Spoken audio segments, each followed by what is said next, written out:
Assalamualaikum warahmatullahi wabarakatuh.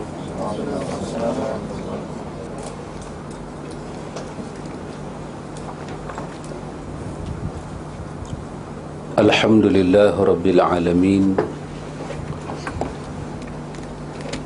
wassalatu wassalamu ala nabiyyina Muhammadin wa ala alihi wa sahbihi ajma'in. Allahumma ati nafsi taqwaha wa zakkiha anta khairu man zakkaha anta waliyuha wa maulaha. Amma ba'du. Ikhwatul iman, ikhwatu fid din, a'azakumullah wa uhibbukum fillah. Alhamdulillah, alhamdulillah, summa alhamdulillah. Alhamdulillah jemaah sekalian, kita boleh sambung sedikit majlis ta'lim kita ini. Rasanya kita berhenti pada muka surat 69. Dahsyat Pak Mian, 69.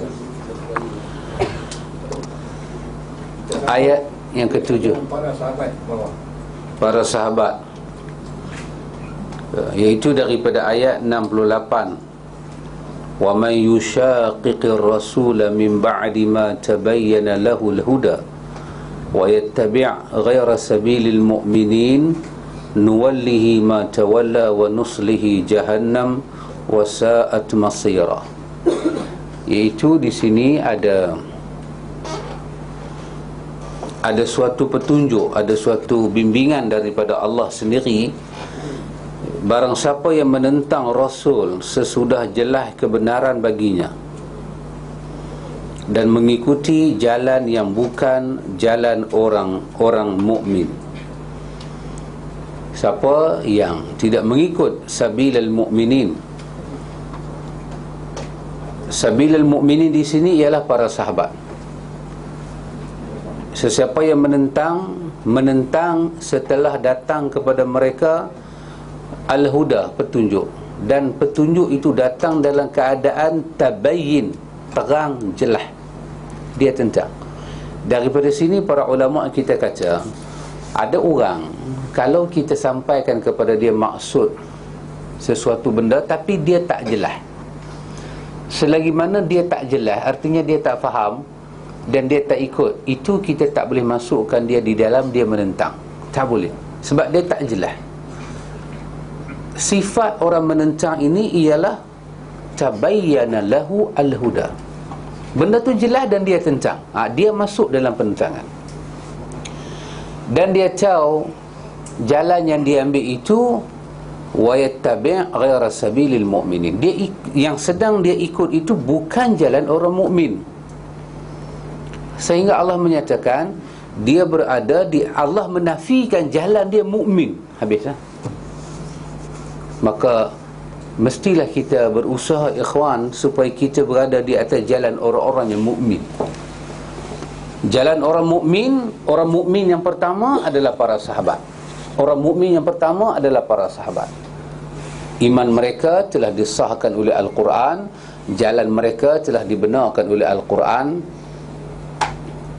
Kemudian kata Allah, kalau ini berlaku, mereka menentang Rasul setelah datang petunjuk dan mereka tidak ikut jalan orang-orang yang mukmin, Allah bagi tahu fenomena kehidupan dia, iaitu kami biarkan dia berleluasa terhadap kesesatan yang telah dikuasainya itu.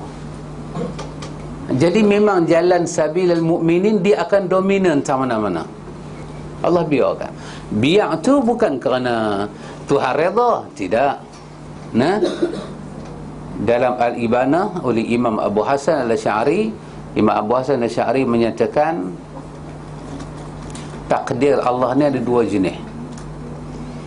Satu kauniyah, satu syar'iyah. Takdir yang paling tinggi adalah takdir syar'iyah. Syarak, hukum hakam syarak. Qada yang paling tinggi adalah qada syar'iyah. Allah izin banyak benda berlaku. Allah izin maksiat, Allah izin mungkar, Allah izin syirik. Semua itu masuk dalam takdir Allah.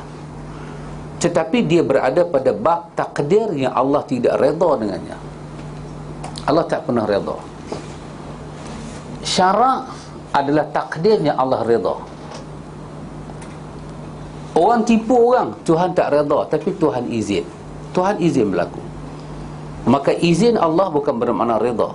Maka seorang Muslim, apa kondisi dia, dia tak boleh kata ini takdir Allah. Dia kena tengok takdir itu di bawah bab apa. Semua takdir-takdir yang keluar daripada takdir syar'iyah, Allah tidak pernah redha. Takdir kauniyah, takdir kehidupan-kehidupan ini yang bukan takdir syar'iyah. Syar'iyah ni apa dia? Berkaitan dengan hukum hakam, halal haram, jalan beribadat, jalan akidah, ini semua syar'iyah Allah dah tentu dah. Siapa keluar daripada jalan itu, Allah murka. Siapa berada di atas jalan itu, Allah redha. Maka ikhwatul iman, Imam Abu Hasan Asy'ari menyatakan, satu orang dia tak kenal hukum hakam, dia tak boleh kata ini takdir Allah. Memang takdir Allah, takdir daripada sudut Allah mengizinkan benda tu jadi, tapi Allah tak pernah redha. Tak pernah sekali-kali Allah redha. Maka mukmin kena melarikan diri daripada takdir yang satu kepada takdir yang lain. Mukmin kena larikan diri daripada takdir yang Allah benci kepada takdir yang Allah redha. Maka apa yang Allah redha? Allah redha jalan Rasul dia. Apa yang Allah redha? Sabilal mu'minin, jalan orang-orang yang beriman. Maka apabila kita keluar daripada jalan ini, Allah akan izinkan satu kehidupan yang Allah tak redha berlaku, iaitu jalan menentang Rasul. Dan bukan jalan orang beriman itu lebih bermaharajalela di atas muka bumi. Allah izinkan. Kenapa Allah izin? Satu, sebagai ujian. Yang kedua, sebagai Allah menyempurnakan janji dia, memakbulkan setiap harapan dan maksud hamba-hamba dia. Allah bagi. Maka Allah katakan, dan kami masukkan ia ke dalam neraka, ke dalam Jahannam, dan Jahannam itu seburuk-buruk tempat kembali. Ini sebagai tanda Allah tak redha. Benda yang Tuhan sendiri nak bubuh dalam neraka, dia tak pernah redha. Dia tak pernah redha. Benda yang dia nak bagi dengan syurga adalah benda yang paling dia redha. Maka mukmin tak boleh menyatakan buat macam mana, dah takdir aku lagu ni. Salah. GST naik redha tak? Contoh saja, tak ada apa-apa. Takdir, ya takdir. Tapi takdir yang mana? Kalau nilai dia kezaliman, Allah tak redha. Secara omongan biasa, memang takdir Allah. Minyak naik takdir, GST takdir, memang takdir. Tapi takdir yang mana? Hatta orang jadi kafir pun takdir Tuhan. Ya betul, memang takdir Allah dia kafir. Tapi takdir yang mana? Yang Allah benci, yang Allah redha. Orang sedang menyembah syirik, ya, dengan izin Allah lah. Kalau Allah tak izin, macam mana dia nak buat benda syirik? Man zalladhi yashfa'u 'indahu illa biizni. Siapakah boleh memberi pertolongan kepada kamu kalau bukan dengan izin Allah? Ya, dengan izin Allah lah. Tapi Allah redha? Allah tidak akan redha. Maka Allah katakan kepada orang-orang yang mengikut bukan jalan mukmin, Allah kata, nuwallihi, kami biarkan dia, ma tawalla, di atas penyelewengan dia itu kami biarkan, tanda dia tak redha, wa nuslihi jahannam, kami sediakan dia dalam jahannam, wa sa'at masira, neraka jahannam itu seburuk-buruk tempat kembali. Ayat-ayat tersebut, termasuk ayat sebelum ni, menjelaskan tentang wajibnya bagi setiap kita untuk ittiba' kepada Rasulullah sallallahu alaihi wasallam. Namun juga wajib berittiba' tidak hanya dalam masalah ibadah, namun juga berittiba' dalam masalah-masalah yang lain. Ittiba' kepada Nabi dalam masalah apa, ikhwan? Dalam apa yang ada pada Rasul. perkataan dia, perbuatan dia, akhlak dia, takrir dia, semua. Sebab ketika datang ayat wa innaka la'ala khuluqil azim daripada surah Al-Qalam tu, sesungguhnya engkau berada di atas akhlak yang mulia. Wa innaka la'ala khuluqil azim. Abdullah bin Abbas, orang yang Nabi doakan supaya dia menguasai ilmu tafsir, dia menyatakan wa innaka la'ala khuluqil azim, akhlak yang mulia, akhlaknya mulia yang ada pada Nabi itu adalah dinul Islam, agama Islam. Artinya kalau ada siapa-siapa yang tidak mencontohi Nabi sedangkan dia mengiktiraf dia Muslim, artinya dia tidak mengiktiraf kesempurnaan akhlak yang ada pada Nabi. Pasal itu ditanya pada Aisyah, apa dia akhlak Nabi? Aisyah jawab, kana khuluquhu Al-Quran. Akhlak Nabi itu adalah Al-Quran. Jadi kalau siapa-siapa boleh beramal Islam dengan tidak contoh Nabi, inilah satu penyelewengan yang sangat jelas dan hakiki. Dan Allah katakan, inna dina indallahi al-Islam. Di sisi Allah cuma ada Islam. Di sisi Allah cuma ada Islam yang Muhammad bawa. Allah katakan, wa man yabtaghi ghairal islam dina falan yuqbala minhu. Aku tak akan terima lain daripada Islam. Islam yang mana? Wa innaka la'ala khuluqil azim. Yang ada pada Muhammad itu yang paling sempurna. Siapa ambil Islam bukan daripada Muhammad, Allah kata wa huwa fil akhirati minal khasirin. Kenapa? Kerana Allah katakan al-yawma akmaltu lakum dinakum. Itu tentang Muhammad. Itu tentang Muhammad. Hak lain tidak ada. Karena itu ikhwatul iman, kita beritibak pada Nabi, jangan beritibak sembahyang saja, puasa saja, haji saja. Bahkan kita beritibak daripada seluruh sunnah. Apa makna sunnah? Dari terjemahan Arab kita terjemahkan daripada lughah, dari segi bahasa. Sunnah, apa dia sunnah? As-sunnah dengan makna at-tariqah, perjalanan, kan? Sunnah dengan sunnah dengan makna apa? At-tabi'ah, kebiasaan hidup. Sunnah dengan makna apa? As-sirah, paparan-paparan dalam kehidupan. Jadi bila kita kata sunnah Nabi, tariqah, perjalanan hidup Nabi, apa yang ada. Adakah sepanjang dia hidup tu dia sembahyang saja? Tidak. Ada at-tabi'ah, kehidupan manusia. Allah suruh Nabi menggunakan perkataan dan Allah rakamkan di dalam kalam dia, innama ana bashar, aku manusia biasa. Dari segi tabiat dan perjalanan hidup, apa yang ada? Semua ada. Maka bila kita kata sunnah, kita merujuk ke semuanya kepada Nabi. Kerana itu jangan berbohong kepada Nabi. Nanti Tuhan letak satu maq'ad, satu tempat duduk dalam neraka, tak boleh bohong. Kerana itu kata penulis kitab ini, namun juga wajib beritibak dalam masalah-masalah lain. Dengan itibak ini kita akan mendapat kemuliaan, kebahagiaan dan kemenangan. Dalam itibak ini kita akan dapat kemuliaan, kita akan dapat kebahagiaan dan kemenangan. Okey, baru kita masuk ni Pak Mena.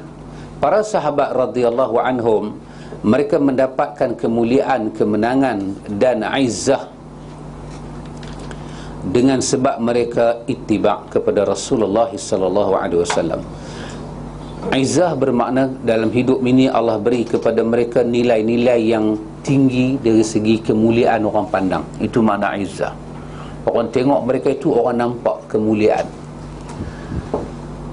Ketika mereka tidak ittiba' kepada Rasulullah sekali sahaja, maka mereka mendapat kekalahan, sebagaimana yang masyhur kita ketahui tentang kisah perang Uhud.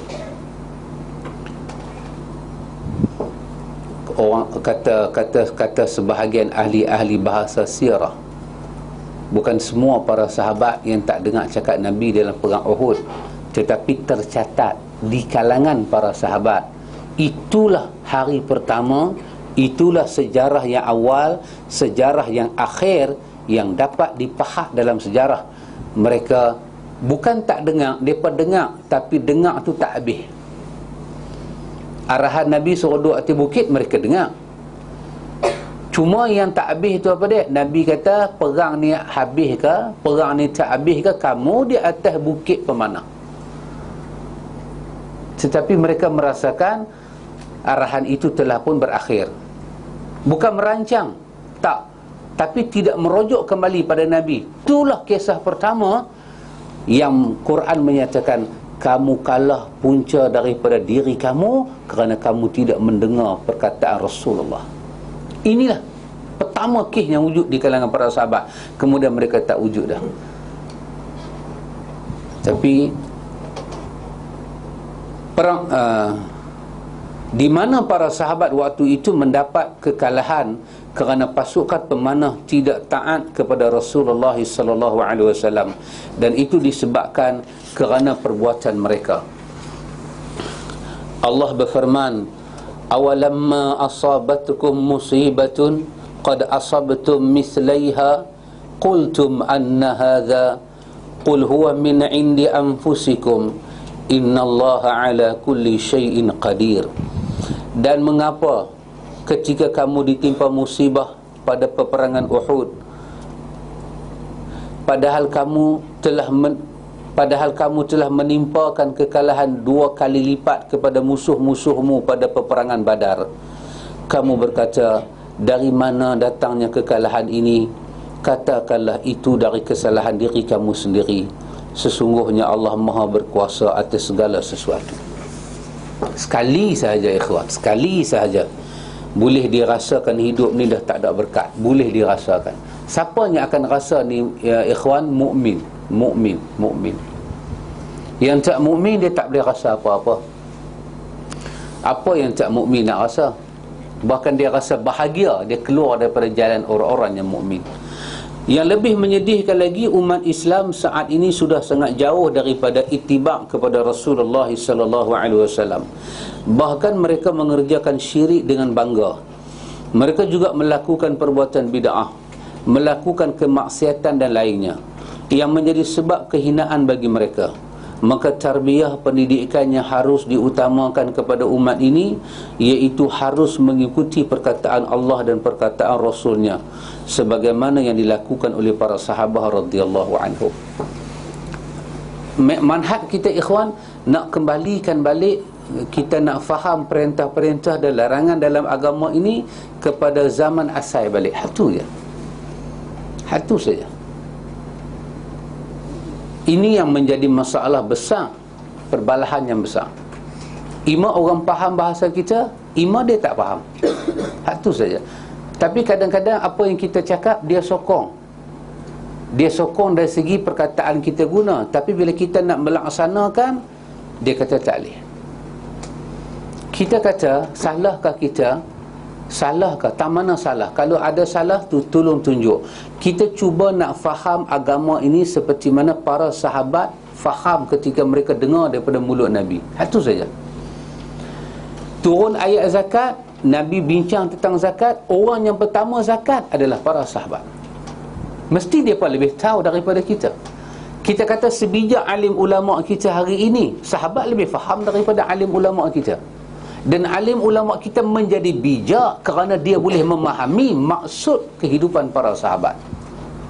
Kita nak mengembalikan yang tu balik. Orang kata audah ilal as, kita nak bawa balik pada asal. Satu saja. Satu saja. Sembahyang, nak faham Nabi sembahyang. Ahlus sunnah wal jamaah ada satu kaedah dalam bumbung ahlus sunnah. Sangat hebat kaedah ahlus sunnah. Sekiranya para ulama di kalangan ahlus sunnah bagi satu pandangan dan fatwa, kemudian kita mendapati pandangan dia itu dhaif dan dalil dia dhaif, ahlus sunnah tidak mencerca para ulama. Ahlus sunnah tidak mencerca. Bahkan ahlus sunnah meyakini di atas dia punya semangat ijtihad dia tu nak bagi faham, dia dianugerahkan satu pahala di sisi Allah. Tetapi ahlus sunnah mengambil pegangan pandangan dia yang daif, kita tak ikut. Tapi dia kita tak boleh cerca. Mudah-mudahan Allah bagi pahala pada dia. Ahlu sunnah tetap ikut yang sahih daripada sahabat sampailah kepada Nabi. Tang mana tak kena kaedah kita ni? Tang mana tak kena? Adakah kita guna kaedah lain, walaupun pandangan ulama kita itu daif, kita mesti ikut kerana dia ulama? Yang itulah sepatutnya kita kritik. Dah kita tahu dia lemah, barang daif, bukti-bukti yang lemah nak masuk mahkamah pun tak lepas. Hakim kata, awak nampak tak dia bunuh orang? Yalah, hari tu saya nampak, tapi hari ni tak apa nampak. Cakap betul-betul lah. Saya pun tak pasti. Barang tak pasti itulah agama namakan dengan barang daif. Bila kata hadis itu lemah, tak pasti. Tak pasti secara 100% Nabi buat. Tak pasti. Itu makna daif. Awak tak pasti Nabi cakap, tapi awak cakap macam awak pasti Nabi cakap. Ni sahabat anak nak ceritalah. Depa kata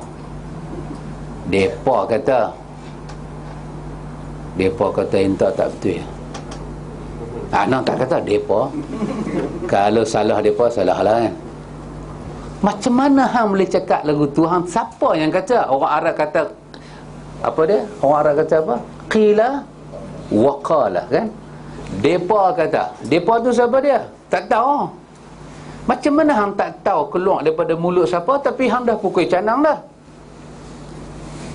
Inilah maksud hadis daif. Inilah maksud hadis lemah. Para ulama hadis kata, kalau hadis tu lemah, letak sebelah, jangan amal sehingga kita ada bukti dia benar. Lepas itu ada kaedah fadailul a'mal. Mana-mana hadis yang lemah, dia tak boleh satu, dia kena bukmai lagi hadis lemah yang sama macam dia, bukmai lagi sekira-kira jumlah dia menjadi satu khabar, baru boleh pakai. Itu pun untuk apa? Fadailul a'mal sahaja. Bukan kerana dia satu hadis terus dia masuk fadailul amal. Tidak, enggak bisa apa? Enggak bisa. Tak boleh. Macam raja'na minal jihadil asghar ila jihadil akbar. Kita baru balik daripada perang yang besar, perang yang kecil, dan kita ada perang yang besar. Sahabat bertanya, ya Rasulullah, perang Badar dalam bulan puasa ni adakah kecil? Nabi kata kecil. Ada lagi satu perang yang besar. Perang apa? Nabi kata jihad. Jihad apa? Hawa nafsu. Jihadun nafs. Jihad lawan hawa nafsu. Nabi, kita ikuti sirah peperangan Badar, Nabi tak tidur semalaman. Ambil kain dia, tutup kepala dia.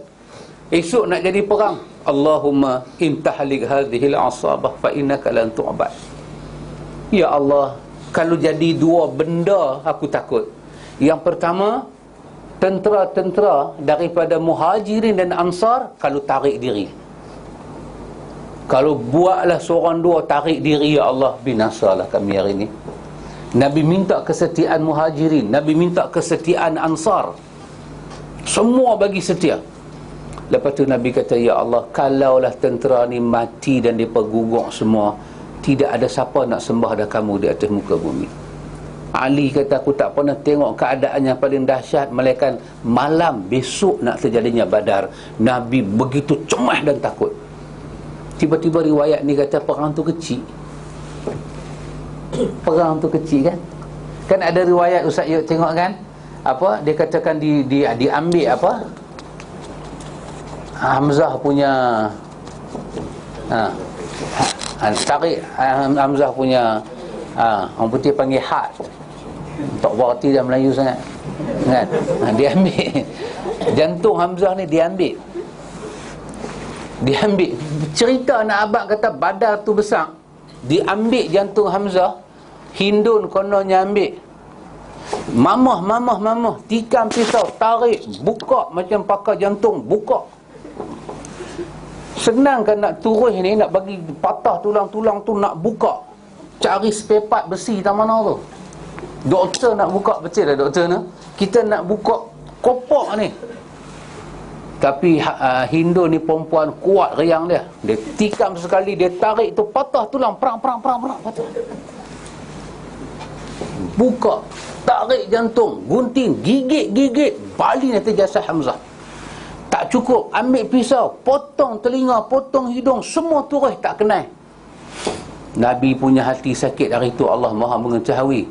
Tiba-tiba Nabi kata, ini perang kecil, ada perang lagi besar. Para ulama hadis kata hadis ni lemah. Hadis ni lemah, tak kuat sumber, tak kuat untuk disandarkan dia perkataan Nabi. Maka kerana tak kuat, kita asingkan.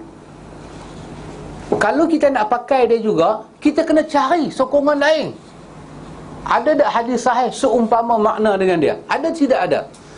Kalau tidak ada makna yang agak kita kata tepat, dia punya isyarat-isyarat lebih kurang macam ni.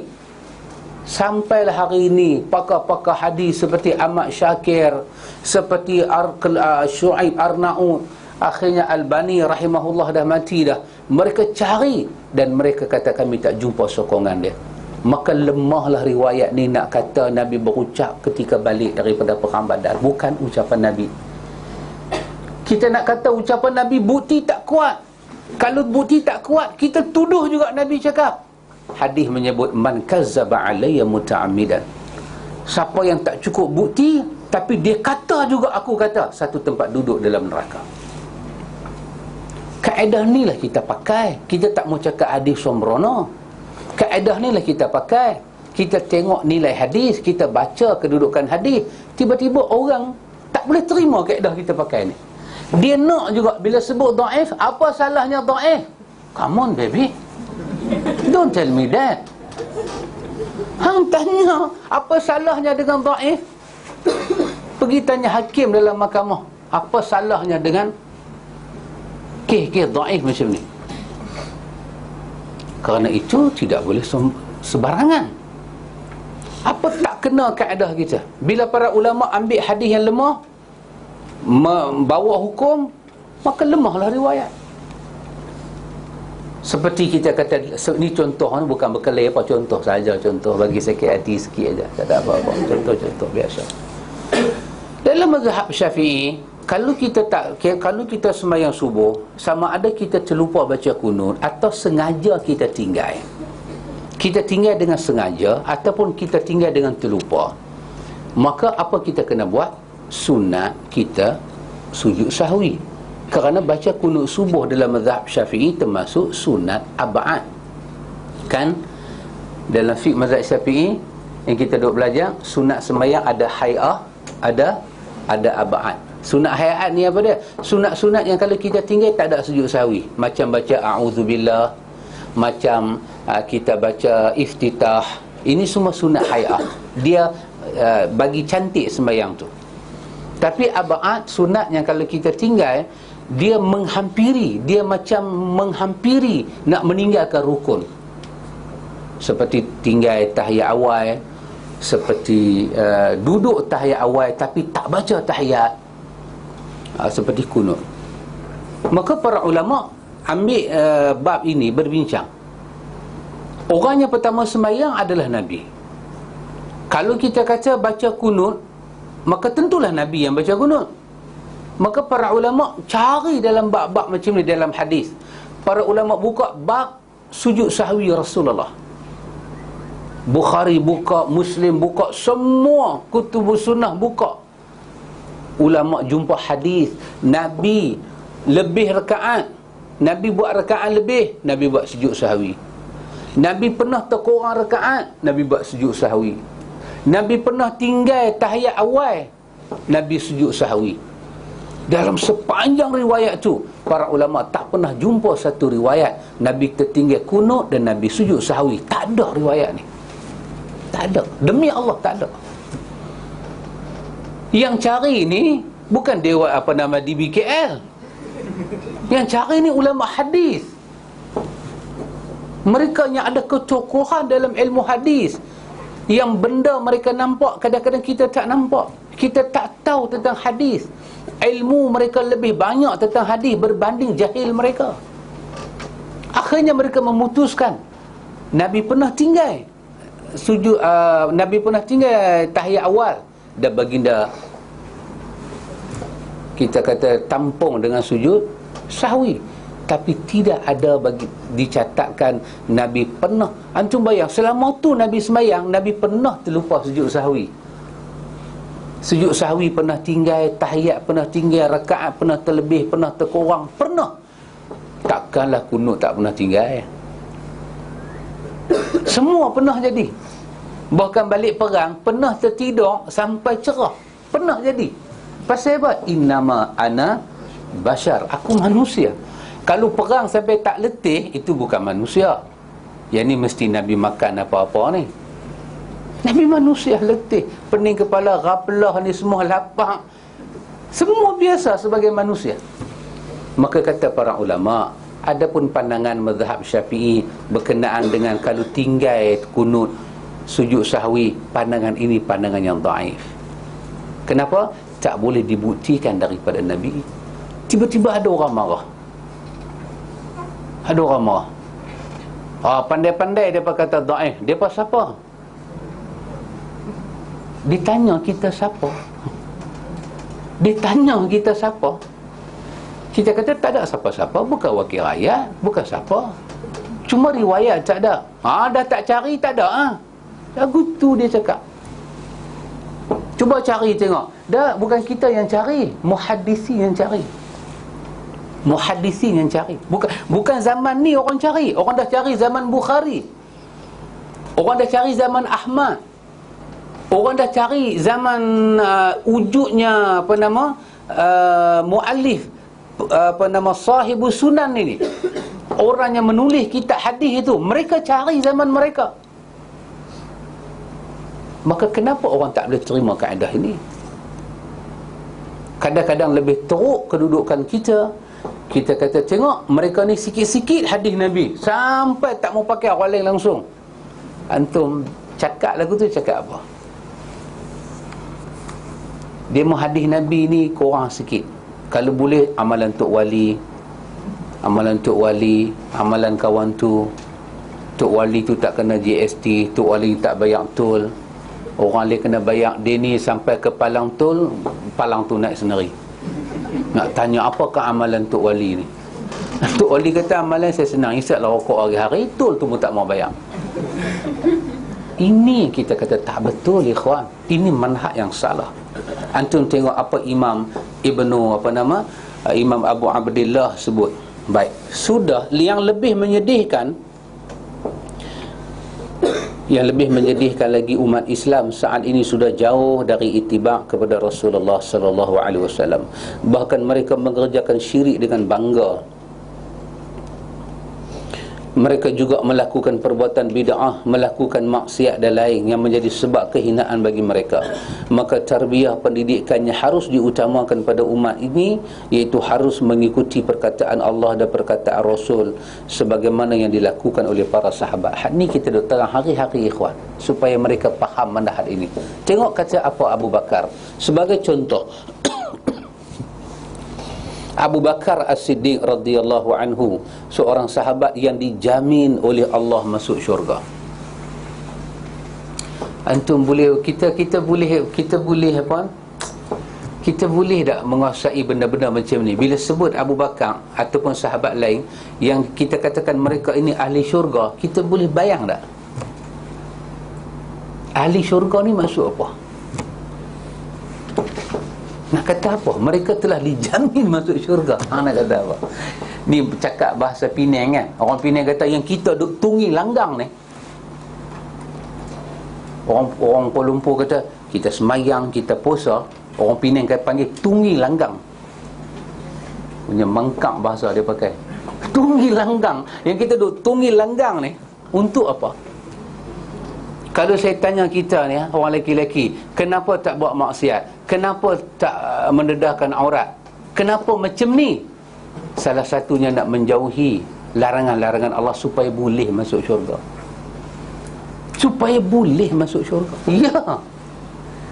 Bukan kata boleh masuk syurga. Abu Bakar ni, lah ni duk ada dalam syurga. Ada hati kita. Orang putih kata dia tak touch. Apa? Touch and go tu kan. Dia tak boleh touching. Abu Bakar masuk syurga.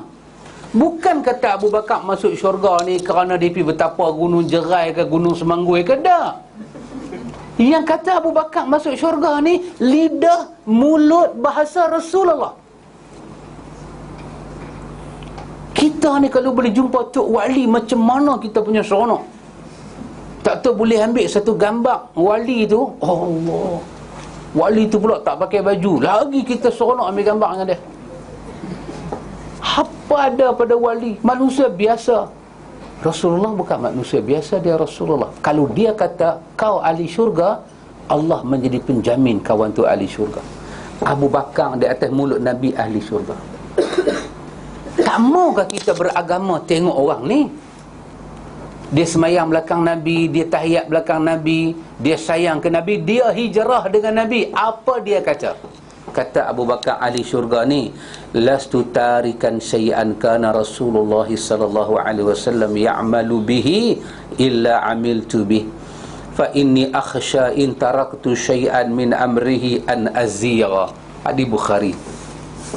Kata Abu Bakar, aku tidak meninggalkan sedikit pun amalan-amalan yang Rasulullah lakukan, kecuali aku pun mengerjakannya. Kerana aku khawatir apabila aku tinggalkan satu sahaja perintah beliau, maka aku akan sesat.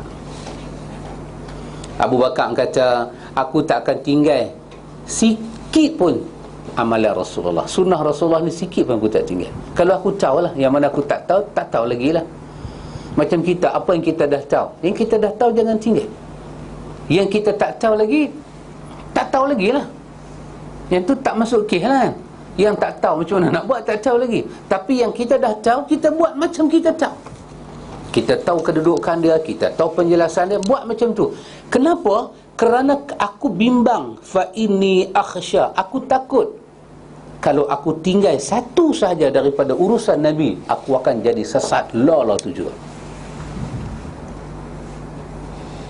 Ya, nak selawat macam Nabi aja, nak puasa macam Nabi. Ya. Ni nak puasa main ni. Nak puasa macam siapa? Macam Nabi. Al-Imam Al-Ghazali, jangan habaq ke orang ni rahsia kita lah.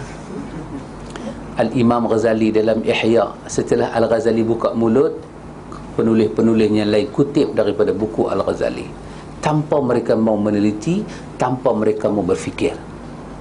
Al-Ghazali membahagikan puasa pada 3 martabat. Al-Ghazali membahagikan puasa pada 3 martabat. Kata Al-Ghazali, yang pertama, saumul awam, puasa orang awam. Yang kedua, apa dia saya? Saum al-khawas. Yang ketiga, khawasul khawas, puasa orang awam. Yang kedua, puasa orang khusus. Yang ketiga, puasa orang khusus di atas orang yang khusus. Puasa orang awam ni macam mana? Macam puasa kita lah ataupun lebih tepat macam puasa sahabat-sahabat lah. Ni puasa orang awam kan? Macam pakcik puasa orang awam lah. Macam mana? Maksud dia apa dia? Tak batal puasa, tak makan ayak siang hari. Dan waktu puasa tu kita jaga daripada anil muftirat, daripada yang membatalkan puasa. Ini puasa biasa. Ini puasa orang awam. Puasa khusus sikit, puasa orang yang tingkatan tinggi sikit. Puasa dia apa pakcik? Bukan kata puasa ni, puasa daripada perkara yang membatalkan, daripada perkara yang membatalkan pahala puasa. Dibawalah riwayat Nabi menyatakan bahawa puasa itu puasa daripada ghibah, mengumpat, puasa daripada fitnah, puasa daripada melihat sesuatu dengan syahwat, dan beberapa, semua tu hadis-hadis yang kalang kabut belaka. Kemudian puasa khawasul khawas, puasa siapa? Puasa orang ni, dia puasa bukan mengharapkan pahala, tapi kerana dia sangat mencintai Allah. Al-Ghazali dalam Ihya ada pembahagian. Ulama hadis ketika membongkarkan kitab Ihya, mereka kata, sekiranya Allah bagi kepada Al-Ghazali nyawa yang kedua, nescaya dia akan cabut balik perkataan ini daripada kitab dia. Siapalah kita nak bagi puasa pada kedudukan ini, sedangkan mulut orang yang paling mulia Rasulullah tak pernah membahagikan puasa. Tak pernah. Bagaimana Rasulullah puasa, macam tu kita kena puasa. Rasul seorang, dia puasa dan kita kena ikut. Macam mana kita yang ikut Nabi puasa, tiba-tiba makan puasa kita jadi 3. Semua orang, hang wali ke hang siapa, hang kena puasa macam Nabi. Macam mana bila kita puasa macam Nabi, Pak Mi'e jadi awam, saya jadi khusus? Macam mana tu? Semua orang kena puasa macam Nabi. Semua orang kena puasa macam tu. Pembahagian ini telah menyebabkan manusia masuk ke dalam ibadat puasa dengan cara tak betul. Dan banyak orang pakai sebagai hujah, sedangkan tak ada apa, kosong. Puasa macam mana? Puasa macam Nabi.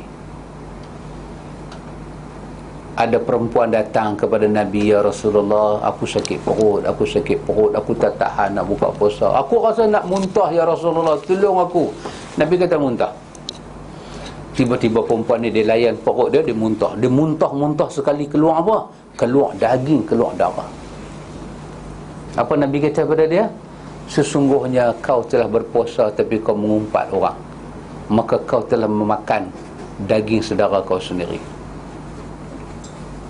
Ya Rasulullah, aku sakit perut, aku nak muntah, aku nak buka puasa. Nabi kata buka. Dia muntah, keluar daging. Ulama hadis kata, wallahu ta'ala a'lam, tidak pernah terdapat riwayat yang sahih yang bercerita ada orang Nabi suruh buka puasa dan pergi muntah keluar daging. Tak ada. Kalau dia muntah keluar daging, kan saya tanya pada doktor lah yang boleh membuat pengesahan bab ni, bila kita makan, sistem penghadaman tu macam mana? Adakah kita makan nasi secekak, kita ambil nasi kan, kita bubuh lagu tu, satgi kita pi ludah, dia keluar nasi secekak lagu tu juga? Bermakna penghadaman tak berlaku. Kita makan mi masuk dalam perut, dia penghadaman, dia akan melumatkan. Tiba-tiba kawan tu tak makan apa, tiba-tiba muntah keluar daging. Come on brother.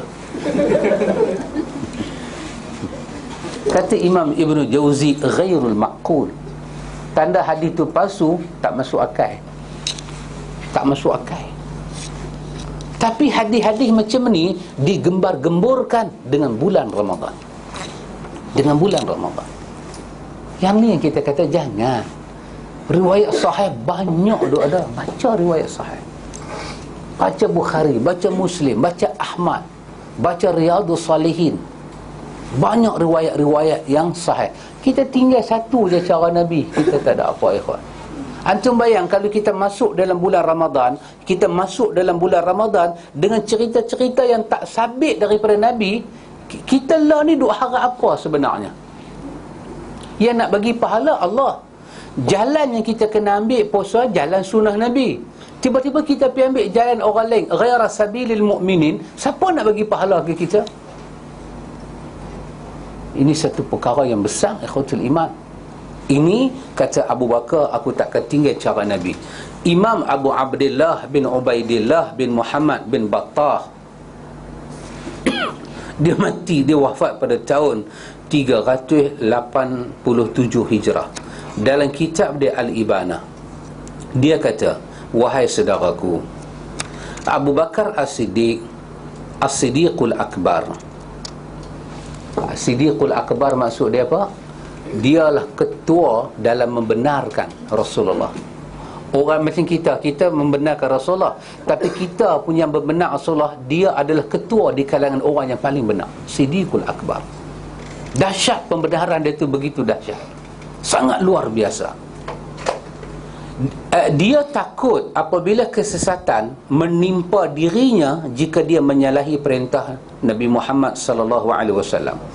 Lantas bagaimana halnya akan ada di suatu zaman nanti di mana orang-orang di zaman tersebut mereka justru memperolok-olokkan Nabi mereka.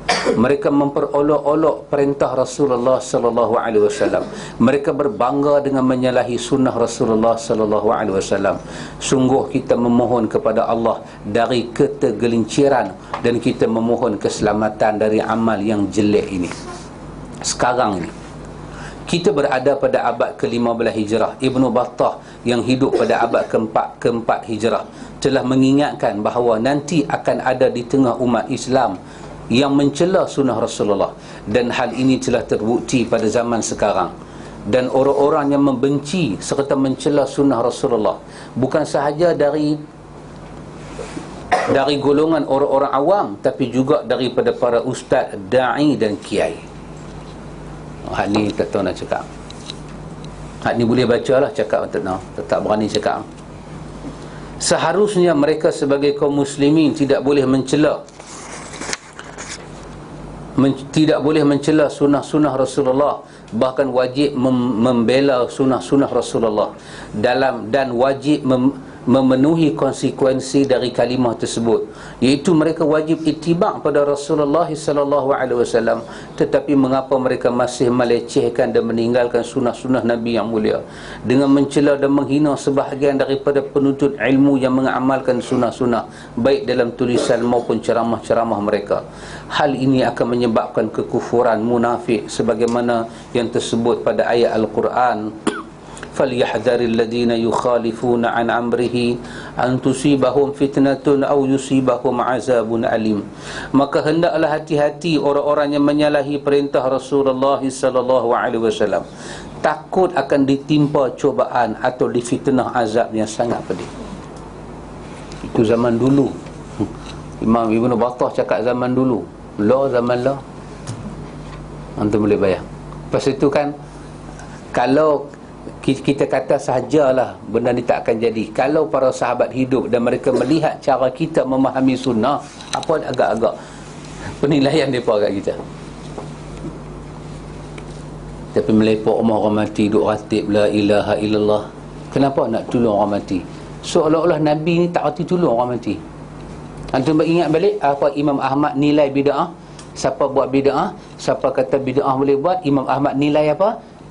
Imam Ahmad nilai orang itu telah menuduh Nabi Muhammad sebagai pengkhianat. Siapakah yang boleh ni kiamat esok, dah kiamat, bangkit kita daripada mahsyar, siapa berani bangkit menghadap Tuhan? Allah tanya, limanil mulk al-yawm, limanil mulk al-yawm, mana dia raja-raja? Raja yang masih hidup ni pun duk cari pokok kurma nak sembunyi. Masih hidup nak jadi raja. Mati Tuhan kata limanil mulk al-yawm, mana dia raja-raja? Lari Firaun, takut. Dan Allah hisab kita macam mana? Telanjang bulat. Tengok Tuhan buat kat kita. Dia buat telanjang bulat. Manusia yang berani bangkit menghadap Tuhan dengan tawaduk Rasulullah. Macam mana dia menghadap? Hadis Bukhari kata dia akan sujud di bawah arasy. Terlalu lama dia sujud, sampai Allah kata dekat dia, irfa' ra'saka ya Muhammad, sal, angkat kepala engkau Muhammad, minta apa yang kau nak minta. Dia seorang. Macam mana dia seorang akan bangkit di hari akhirat menghadap Tuhan, dan dia akan bercakap ke Tuhan, wakil nasib kita. Tiba-tiba di dunia ni orang lain yang kita ikut lebih daripada dia, orang lain yang ditaksub, orang lain yang difanatikkan lebih daripada dia. Habis kita ni tak ada apa-apa. Tak ada apa-apa. Pasal itu akan tercanang di hari akhirat, siapa yang mengikut sunnah aku, dia daripada aku. Siapa yang tidak ikut sunnah aku lepas tangan daripada dia. Kalaulah Rasulullah lepas tangan, orang ni memang celaka punya orang. Pasal itu Quran kata tadi, wa may yabtaghi ghairal islam dinan falan yuqbala minhu wa huwa fil akhirati minal khasirin. Kamu terserempak dengan hari kiamat, kamu memang rugi. Tak ada apalah kita. Karena itu ikhwatul iman mesti dihati-hatikan. Ikhwan, cuba kita tengok perkataan Syekhul Islam Ibn Taymiyah ini. Apa dia kata?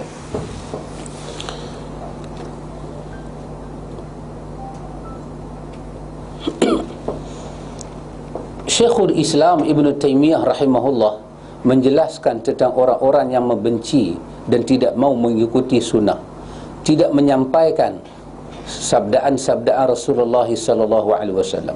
Di antara mereka ada yang sebelumnya telah hafal Al-Quran kemudian lupa kerana sibuk dengan pendapat fulan dan fulan. Kadang-kadang sampai peringkat kita ni terlupa Al-Quran dan sunnah kerana duk jaja pandangan orang. Jaja pandangan orang. Kita mazhab Syafi'i, mazhab Syafi'i lah. Tak apa, mazhab mana pun ikut lah. Tapi jangan sampai menolak Quran dan sunnah. Yang tu dah bukan cara mazhab dah tu. Yang tu dah kalang kabut. Dah kalang kabut. Tak boleh menerima kedhaifan, kecacatan para imam, meletak para imam itu pada martabat yang mustahil buat salah. Ini dah kalang kabut. Tapi nak nampak macam mana? Nak nampak. Kan tadi subuh duk berbincang dalam tazkirah subuh tadi. Antum, kita nak orang panggil kita pergi ke kenduri orang mati tahlil lah. Tak apalah kalau tak mati pun dia buat kenduri happy birthday. Ni ulang tahun yang ke-72 Ismi Ulam Raja. Allah selamatkan kamu. Katalah Ismi Ulam Raja sebelum dia potong kek, dia tahu hari dia potong kek tu dia kena heart attack. Maka dia pun nak tukar, aku tak mau potong kek, aku nak buat tahlil. Nah, supaya dia tak kena heart attack. Lebih Islamik. Dia pun buat tahlil. Kita masuk orang doatif la ilaha illallah. Baik. Kenapa kita tak boleh duduk majlis tu? Kenapa tak boleh duduk? Tak mana salah? Salah ke sebut la ilaha illallah? Dia bukan sebut benda merepek-merepek. Dia bukan kata alaiking aha dah. Dia la ilaha illallah. Tak mana salah? Tak ada salah kan? Dia baca selawat, dia baca Quran, alif lam mim zalikal kitabu la raiba fi. Baik. Bila kita masuk majlis itu ikhwan, ada benda dia buat kita lupa. Apa dia? Quran diturunkan kepada Rasulullah. Cara baca Quran yang paling betul, tempat baca Quran yang paling tepat, bagaimana nak memanfaatkan ayat Quran, apa maksud ayat Quran, kegunaan ayat Quran, tujuan Quran, semuanya yang paling tahu benda itu adalah Rasulullah, bukan kita. Bukan kita. Bagaimana kita boleh tahu Quran itu bermanfaat kepada orang mati dengan bacaan susunan macam tu tanpa melalui lidah Rasulullah? Sedangkan zaman Nabi ada hidup, ada mati, ada munafik, ada mukmin. Zaman Khadijah mati, zaman Quran diturunkan. Surah Al-Baqarah diturunkan, ayat-ayat Makkiyah diturunkan. Zaman Nabi hijrah, ayat-ayat Madaniyah semua turun. Hampir Rasulullah nak wafat, balik daripada ibadat haji, sempurna ayat-ayat hukum hakam. Terkenang Nabi kepada Khadijah. Khadijah ni isteri Nabi, tapi dia bukan Rasul, dia tak maksum. Di sisi Ahlus Sunnah, isteri Nabi adalah Ummahatul Mukminin, tapi mereka tidak maksum. Mereka tidak maksum macam Nabi. Tak teringatkah Nabi untuk memberi satu syafaat kepada Khadijah dengan Nabi menyatakan Al-Fatihah? A'udzubillahi minasyaitanirrajim. Macam mana kita tahu manfaat dia? Tiba-tiba Nabi tak tahu. Macam mana ya kawan? Surah Taubah cerita siapa mati? Abdullah bin Ubay. Abdullah bin Ubay bin Salul. Ini Abdullah bin Ubay bin Salul bin Bahlul ni. Siapa dia? ketua orang-orang munafikin jahat. Apa Nabi buat? Ibnu Katsir cerita dalam tafsir dia, anak dia jumpa Rasulullah, ya Rasulullah, bapa aku dah mati, tolong ya Rasulullah jadi imam sembahyang mayat. Ya, hadis Bukhari cerita keadaan itu. Lepas tu apa dia? Ya Rasulullah, nak minta jubah Rasulullah selai boleh tak, nak kapan pak saya? Semua Rasulullah buat, semua baginda buat, sehingga ada perselisihan. Sahabat-sahabat ni seperti Umar tak setuju pasal apa? Bukan tak setuju tindakan Nabi, tapi tak boleh terima apa dia buat pada Nabi dengan apa yang anak dia minta. Benda paling besar Umar bangkitkan, ya Rasulullah, dia fitnah isteri kamu Aisyah. Yang fitnah tu buat rumah tangga Nabi kucak kacir. Sehinggalah Quran surah Taubah turun, Muhammad, kalau kau baca doa pada dia 70 kali pun aku takkan terima doa kau. Allah kata kat Nabi lagu tu, jangan sembahyang di atas kubur orang munafik.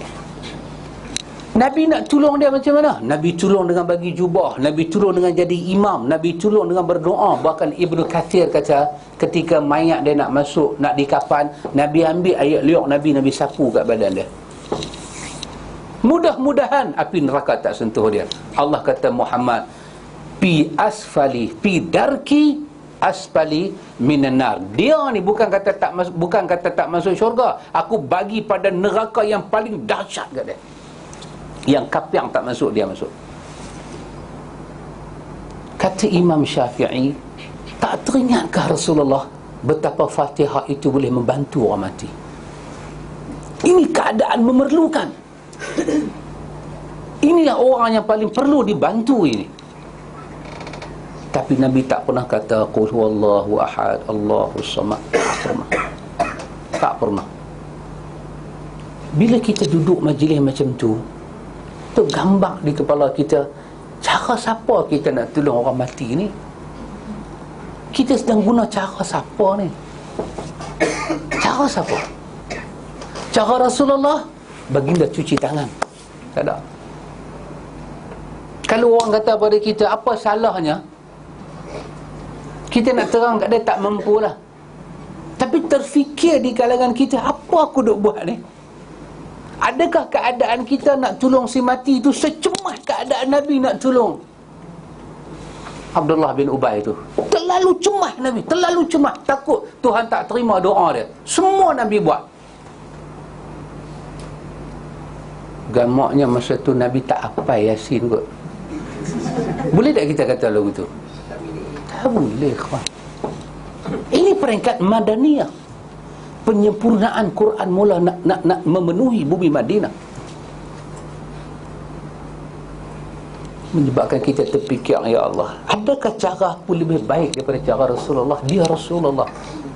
Adakah Tuhan akan bagi aku tahu agama yang pengetahuan aku tentang makna agama ni lebih daripada apa yang Tuhan bagi pada Nabi? Tak mungkin, tak mungkin. Huwa Rasulullah. Dia, Allah suruh kita contoh dia. Laqad kana lakum fi Rasulillahi uswatun hasanah. Satu. Yang kedua, bila kita duduk majlis ni, majlis macam ni, majlis baca tahlil pada orang mati, tak kira kalau untuk orang mati ke doa selamat, tapi dia buat dalam rentak tahlil, menyebabkan kita terfikir satu benda. Apa dia? Macam mana susunan ayat Quran itu berlaku? Qul huwallah, Al-Falaq, An-Nas, mai Fatihah, lepas tu Alif Lam, mai wa ilaukum, lepas tu masuk lillahi ma fis sama, lepas tu masuk beberapa ayat yang menyebabkan kita jadi syak dan ragu. Kesemua ayat-ayat yang dijadikan wirid untuk majlis ni, tahlil ni, doa selamat ke tahlil, kesemuanya ayat-ayat yang di sisi mazhab Syiah, inilah saja ayat yang benar dalam Quran, lain semua tak benar. Inilah yang paling benar.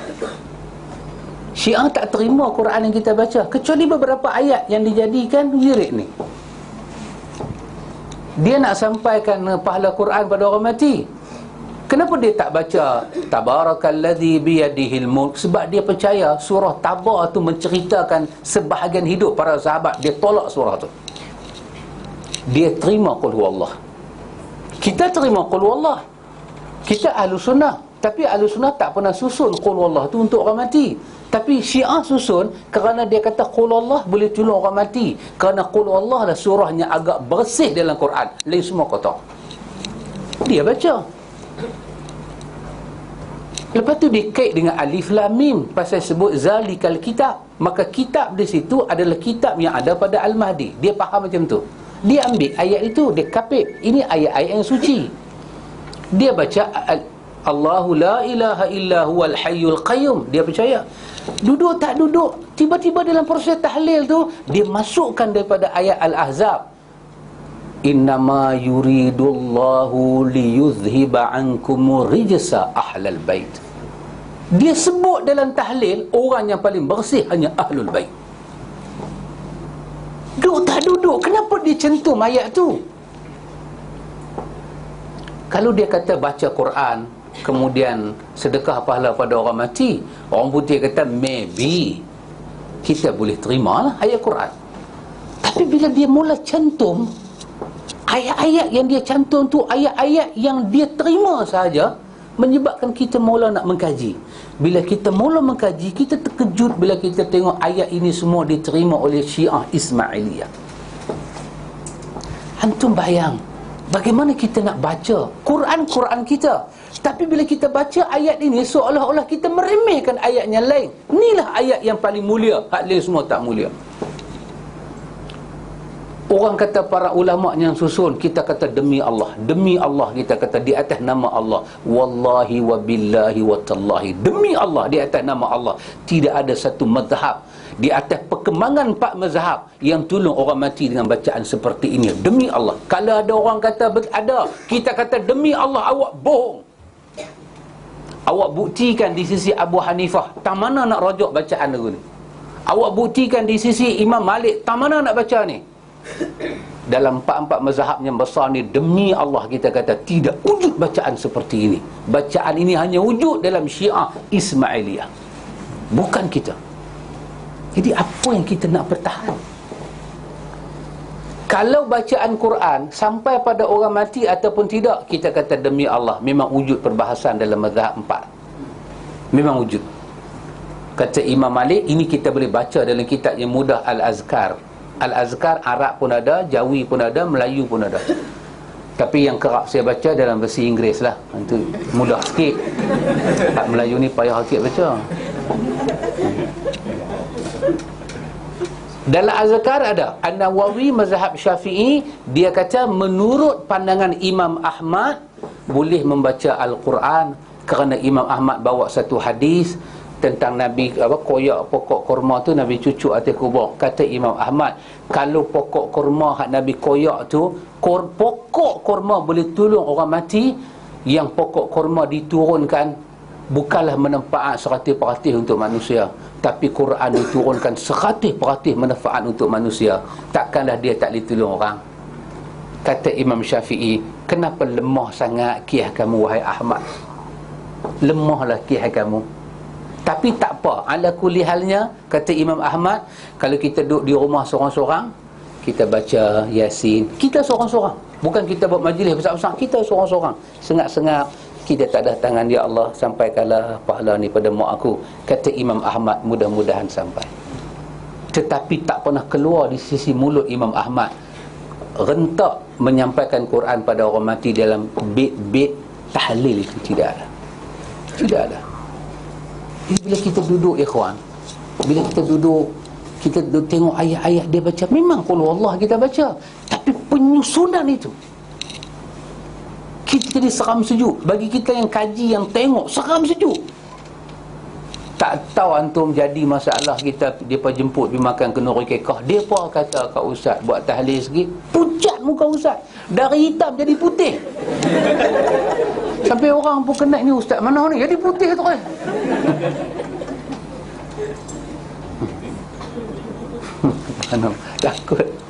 Takut kat Sabah baru ni kan, kita pergi pak cik tu kata ustaz buat sikit. Nak buat apa? Kita bangkit-bangkit pergi cedok nasi terus ya. Nak buat apa? Dia pun duk tengok lagu tu. Lagu ni pun ada ke dia kata. Pergi cedok nasi terus ya. Nak buat apa? Tak gamak kita nak sebut ila hadratin Nabi Al-Fatihah. Tak gamak ya, Pak. Tak gamak. Bukan tak gamak baca Quran. Quran ini adalah hidup kita. Tapi tak gamak menyisihkan ayat dengan ayat yang lain. Bacalah ayat Al-Quran. Al-mahabbah bitilawati. Ini sifat mukmin, kecintaan membaca Al-Quran. Jadi itu saya nak katakan tadi, ikhwatul iman, apa dia? Bila kita belajar sunnah, kita nampak apa yang orang tak belajar tak nampak. Kita boleh kaji apa yang orang rasa benda tu tak penting, tapi pada kita terlalu penting. Ikhwatul iman. Baik. Sebagai akhirnya antum tengok Imam Ibn Taymiyah.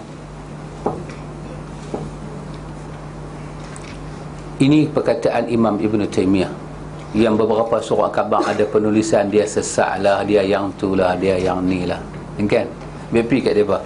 Ni semua orang yang kurang makan vitamin. Dia baca kurang vitamin C. Kalau jumpa dia apa, antum tolong belilah di farmasi vitamin C, bagi kat dia. Bila dia makan, dia kurang ayak dalam badan. Baik. Kata Ibn Taymiyah, wahai saudaraku, berhati-hatilah jika engkau membenci sesuatu yang datang daripada Rasulullah sallallahu alaihi wasallam. Hati-hati, dia kata. Atau engkau menolak sunnah Rasulullah kerana mengikuti hawa nafsumu, atau membela mazhabmu, atau membela syekhmu, membela gurumu, atau kalian menolak sunnah Nabi kerana kalian sibuk dengan dunia, membentingkan dunia, mengikut syahwat.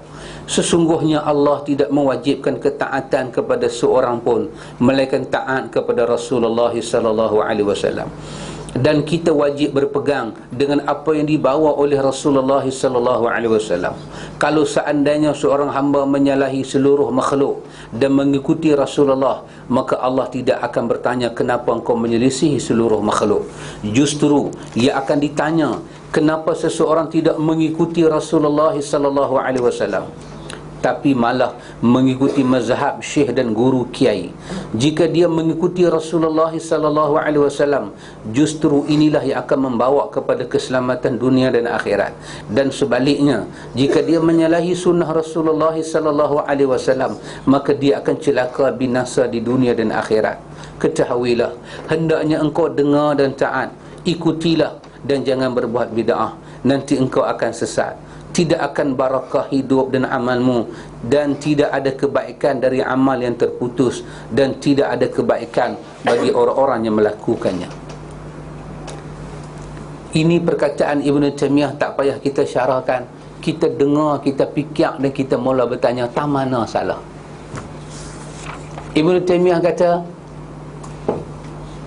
hati-hati kalau kita nak benci, nak tolak. Pasal apa nak tolak Nabi? Pasal ikut orang lain? Betul ke alasan tu? Betul ke cara fikir tu? Pasal apa kau tolak Nabi? Pasal nak pertahan mazhab engkau. Hadis dia lemah ke? Ini semua aku tak mau ambil tahu. Kira aku mazhab aku. Betul ke kaedah tu? Yang kita duk suruh ikut Nabi.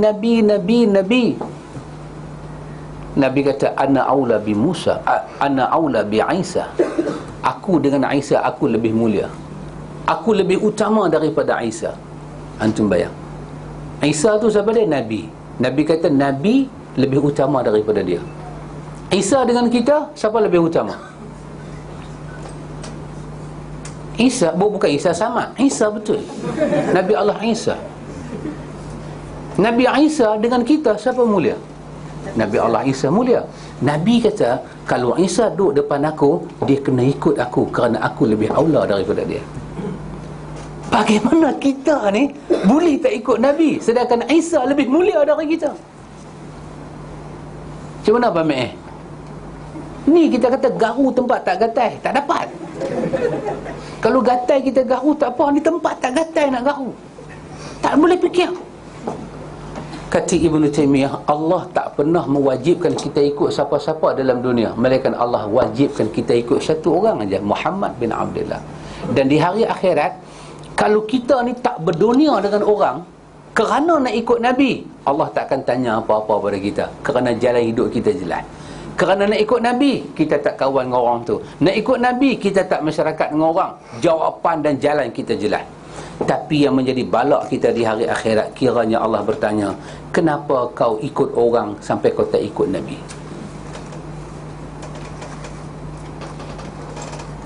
Ikhwatul iman, bila kita renung kata-kata ni, kita boleh membina satu jalan bermanhaj. Di bawah tu dia kata, di antara ayat Quran dan hadis Nabi SAW yang sahih, disebut tentang amalan-amalan yang diterima Allah dan ditolak. Supaya amal kita diterima oleh Allah, maka kita harus memenuhi dua syarat. Hak ni kalau panjang umur sihat badan, kita tengok lagi sekali. Wallahu a'lam.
Ini berkenaan dengan ada ustaz menuduh Ibn Taymiyah dan Ibn Qayyim sesat. Kitab karangan Ibn Qayyim di Isytihar sesat. Jangan kamu membaca apa yang terkandung dalam kitab Ibn Taymiyah dan muridnya Ibn Qayyim. Di antara kitab Ibn Taymiyah mengandungi fahaman menjurus kepada tajsim. Bahkan sebagian ulama menegaskan bahawa itu fahaman tajsim.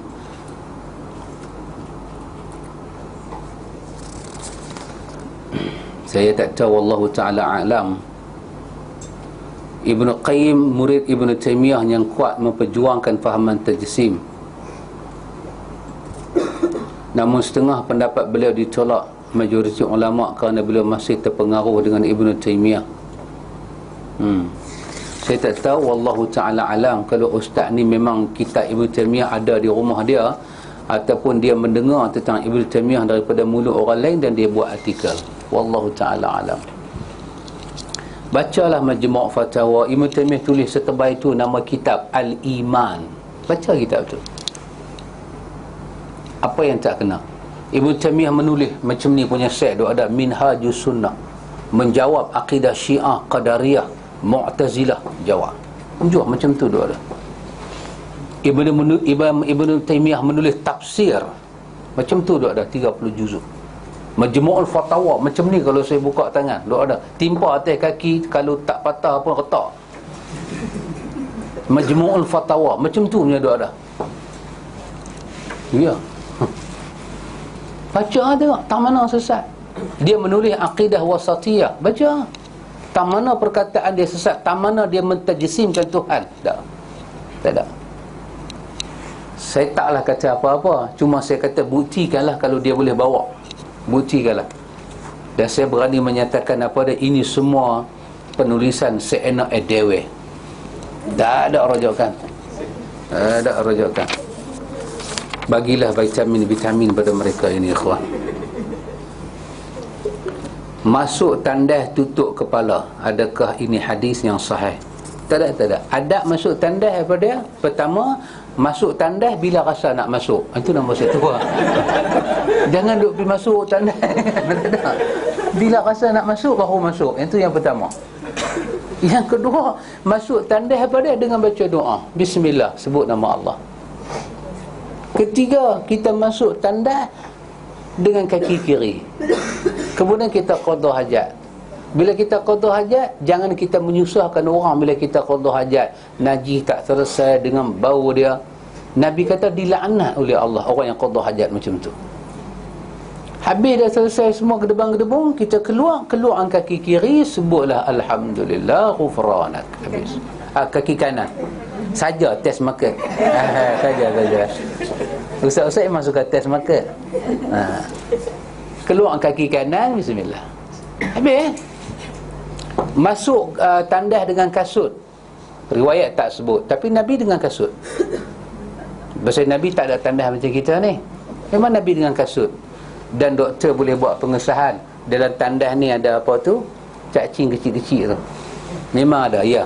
Pakai tandas, pakai kasut, memang betul, menepati sunnah. Adapun tutup kepala atas kita, rasa nak tutup hujan kan, tutuplah kepala. Dalam rumah kita, tandas dalam bilik tidur ada semua. Kadang-kadang tandas orang ni kita pergi aircon, kambing tu kencing tu tergedik-gedik di situ. Aircon. Dia banyak sangat, dia tak tahu nak buat apa sih. Saya kata dekat dia, nak pakai tandas dia tak, nak terkencing ni. Buka tandas dia kapek. Kita orang kampung, jenis Perak, kita mula, aku nak kencing tak mana ni, kapek. Dah kapek aircon, sampai terkencing tergedi-gedi.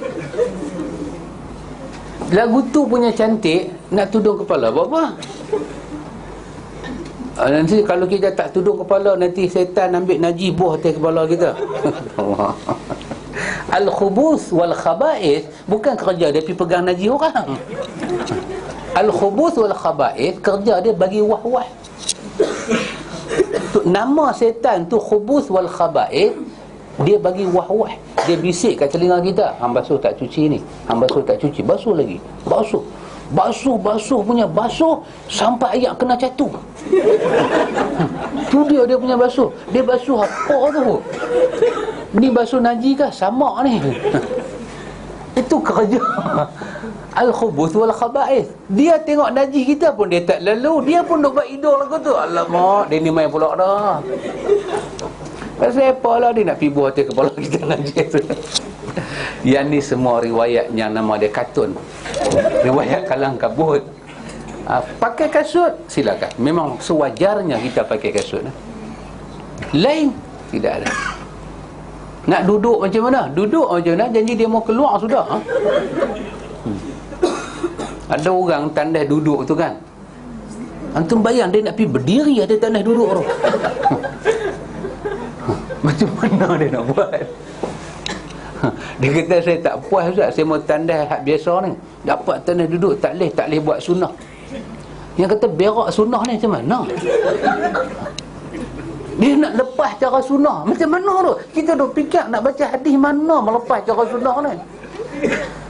Sunnah ni kira hang lepas dengan elok. Alhamdulillah, cukup mah. Orang sakit perut, antum tengok muka dia macam mana, peluh turun, pandangan dia kabur. Pasal tu orang sakit perut, dia hanya cuci saja, dia tak perlu mandi. Bila dia buang, satu nikmat dekat dia, cerah biji mata dia. Selagi tak buang tu tak boleh nak buat apa. Hang bagi rokok pun tak boleh saham. Nikmat Allah bagi kita, kata alhamdulillah. Musibah-musibah dah jelas. Takat tu je lah sunnah dia. Cukup. Nabi sentiasa pakai serban, iya dalam perjalanan. Nabi pergi qada hajat. Zaman Nabi bukan ada tandas macam kita tempat tertentu. Tidak ada.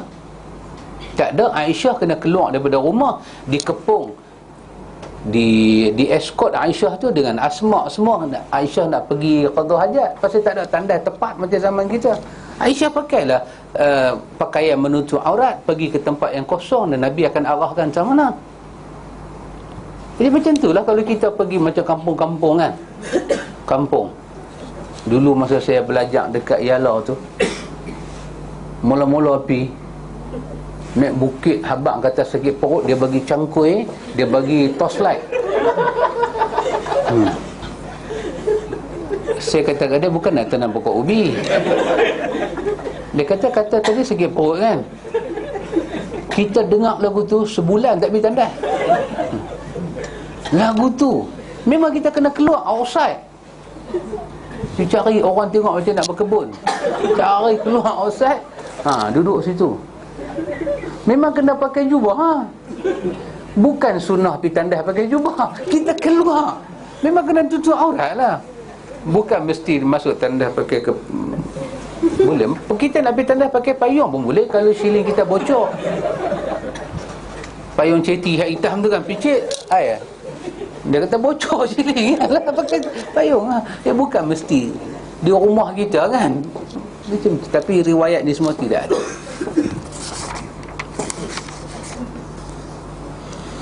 Apakah iman akidah seseorang terjejas apabila dia melakukan perkara syirik kerana jahil, atau tahu tapi melakukan perkara syirik tanpa disedari?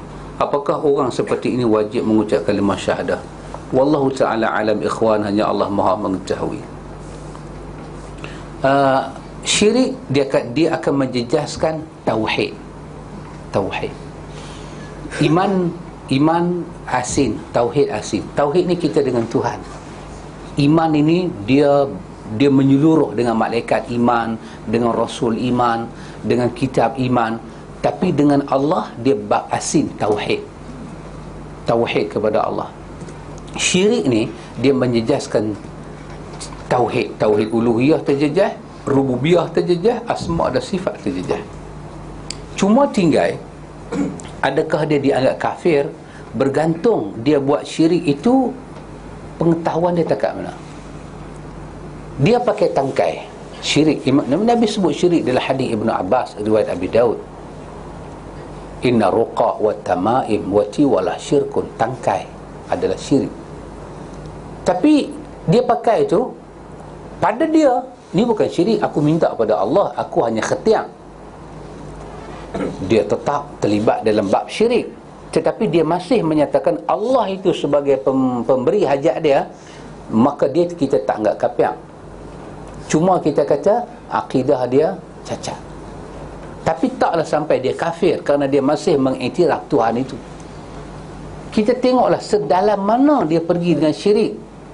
Sedalam itu ataupun sejangkat itulah berlakulah kekotoran dalam akidah dia. Tapi kalau dia buat dengan ilmu, dia terkeluar total daripada Islam dan dia kena mengucap lain.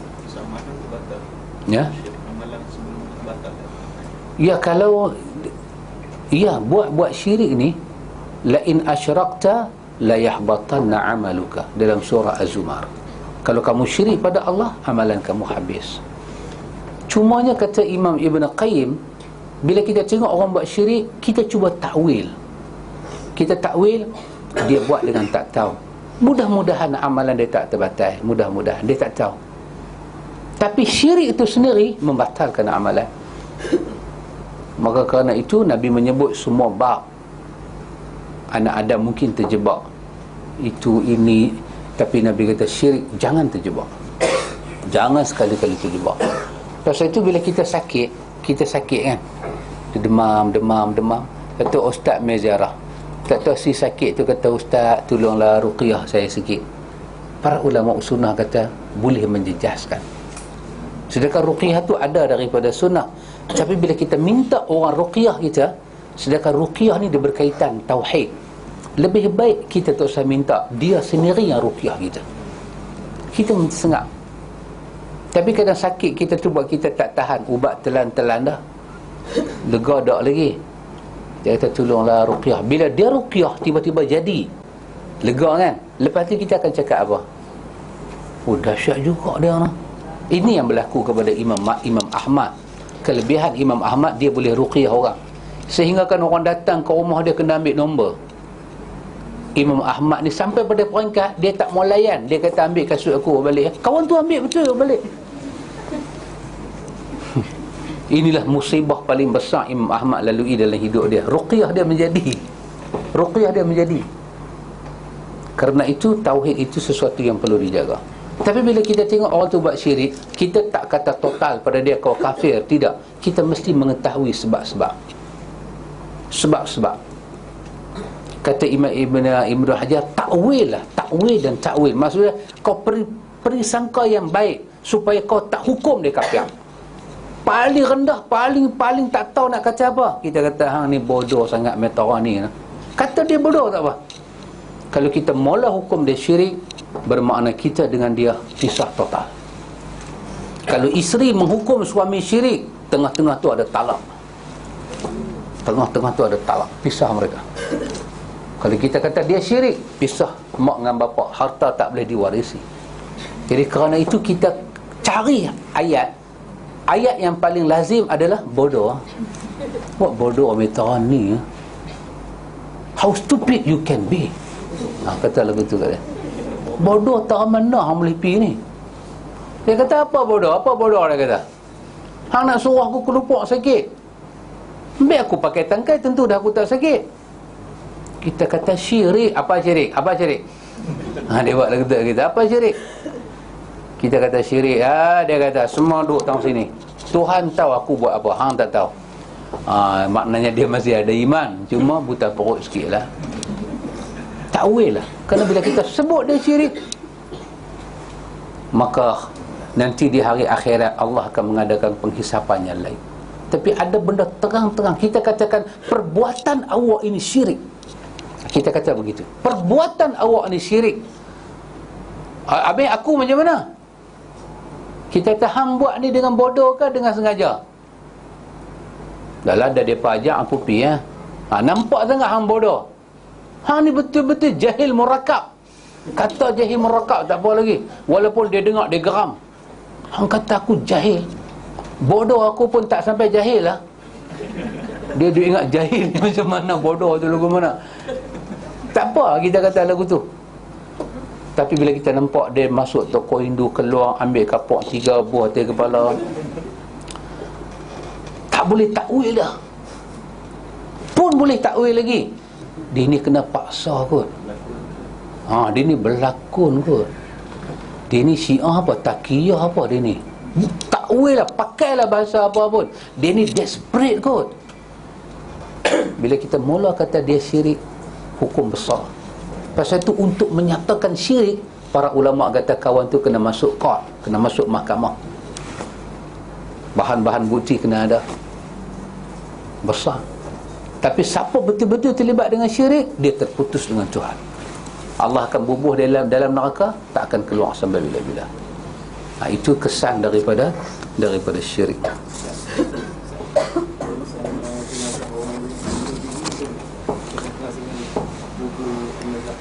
Ya, kalau orang tu katalah dalam masyarakat kita confirm dia syirik, bunuh diri. Bunuh diri tak masuk bab syirik. Bunuh diri termasuk kabair, dosa besar.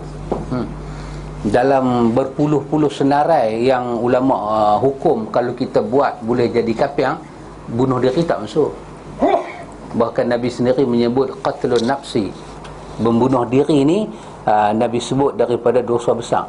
Orang yang membunuh diri, esok di hari akhirat, macam mana dia bunuh diri dia, Tuhan minta dia masuk neraka dengan stun macam tu juga. Kalau dia duduk tempat tinggi, dia terjun, Allah suruh dia terjun masuk ke neraka. Kalau dia tikam badan dia, Allah suruh dia tikam balik diri dia dalam neraka. Maka hadis-hadis tidak menyebut dia ni seorang yang kafir, tidak. Maka dia dosa besar. Macam mati minum arak, bukan? Mati isap okok, lebih kurang lagu tu lah. Macam tu lah. Tapi boleh masuk bab syirik kalau dia menghalalkan. Dia menghalalkan hukum yang haram. Siapa kata bunuh diri haram? Siapa kata? Kita kata Syekh jangan cakap lagu tu. Tak boleh cakap. Ni, hang dengar baik hang nampak lebuh raya tu. Lah ni aku nak lintas, aku nak bagi trailer bagi aku. Dan mati bunuh diri lah, mati paling bagus yang tahu tak. Dia kata lagu tu, dia pergi buat kena gedegam mati. Pun Ibnu Hajar kata takwil lah, dia ni bodoh punya orang, supaya kita boleh urus mayat dia. Kalau kita sepakat kan, Kita duduk di kampung Pening Lalat, kita sepakat menyatakan dia syirik. Maka apa kita kena buat? Kita tak boleh urus mayat dia, dan kita kena halang mayat dia ditanam di tanah kubur orang Islam. Jadi pasal itu Ahlus Sunnah paling lembut. Takwil lah dengan 99 takwil. Semua orang takwil baik, kita sebenarnya tahu dia betul-betul syirik. Kita simpan dalam hati kita. Kita jangan terlibat dengan doa, kita jangan terlibat dengan pergi sembahyang, kita jangan terlibat apa. Begitu berat. Ya pakcik. Ha? Kalau kita tahu satu orang tu boleh kita bermakmum dengan dia. Kita masuk, kita tahu dia dan dia jadi imam. Adakah kita tunggu atau kita balik? Dia buat syirik, lepas tu dia pergi jadi imam. Kita tahu dia orang. Kita tak tahu. Kita tahu. Kita tahu. Amalan dia kita tahu. Oh, dia pakai tangkai agak-agak. Tangkai, kadang dia tak pakai tangkai, kadang dia menyeru. Oh, dia seru. Semua malaikat. Kadang zikir dia lah. Pening kepala juga nak jawab pakcik nah.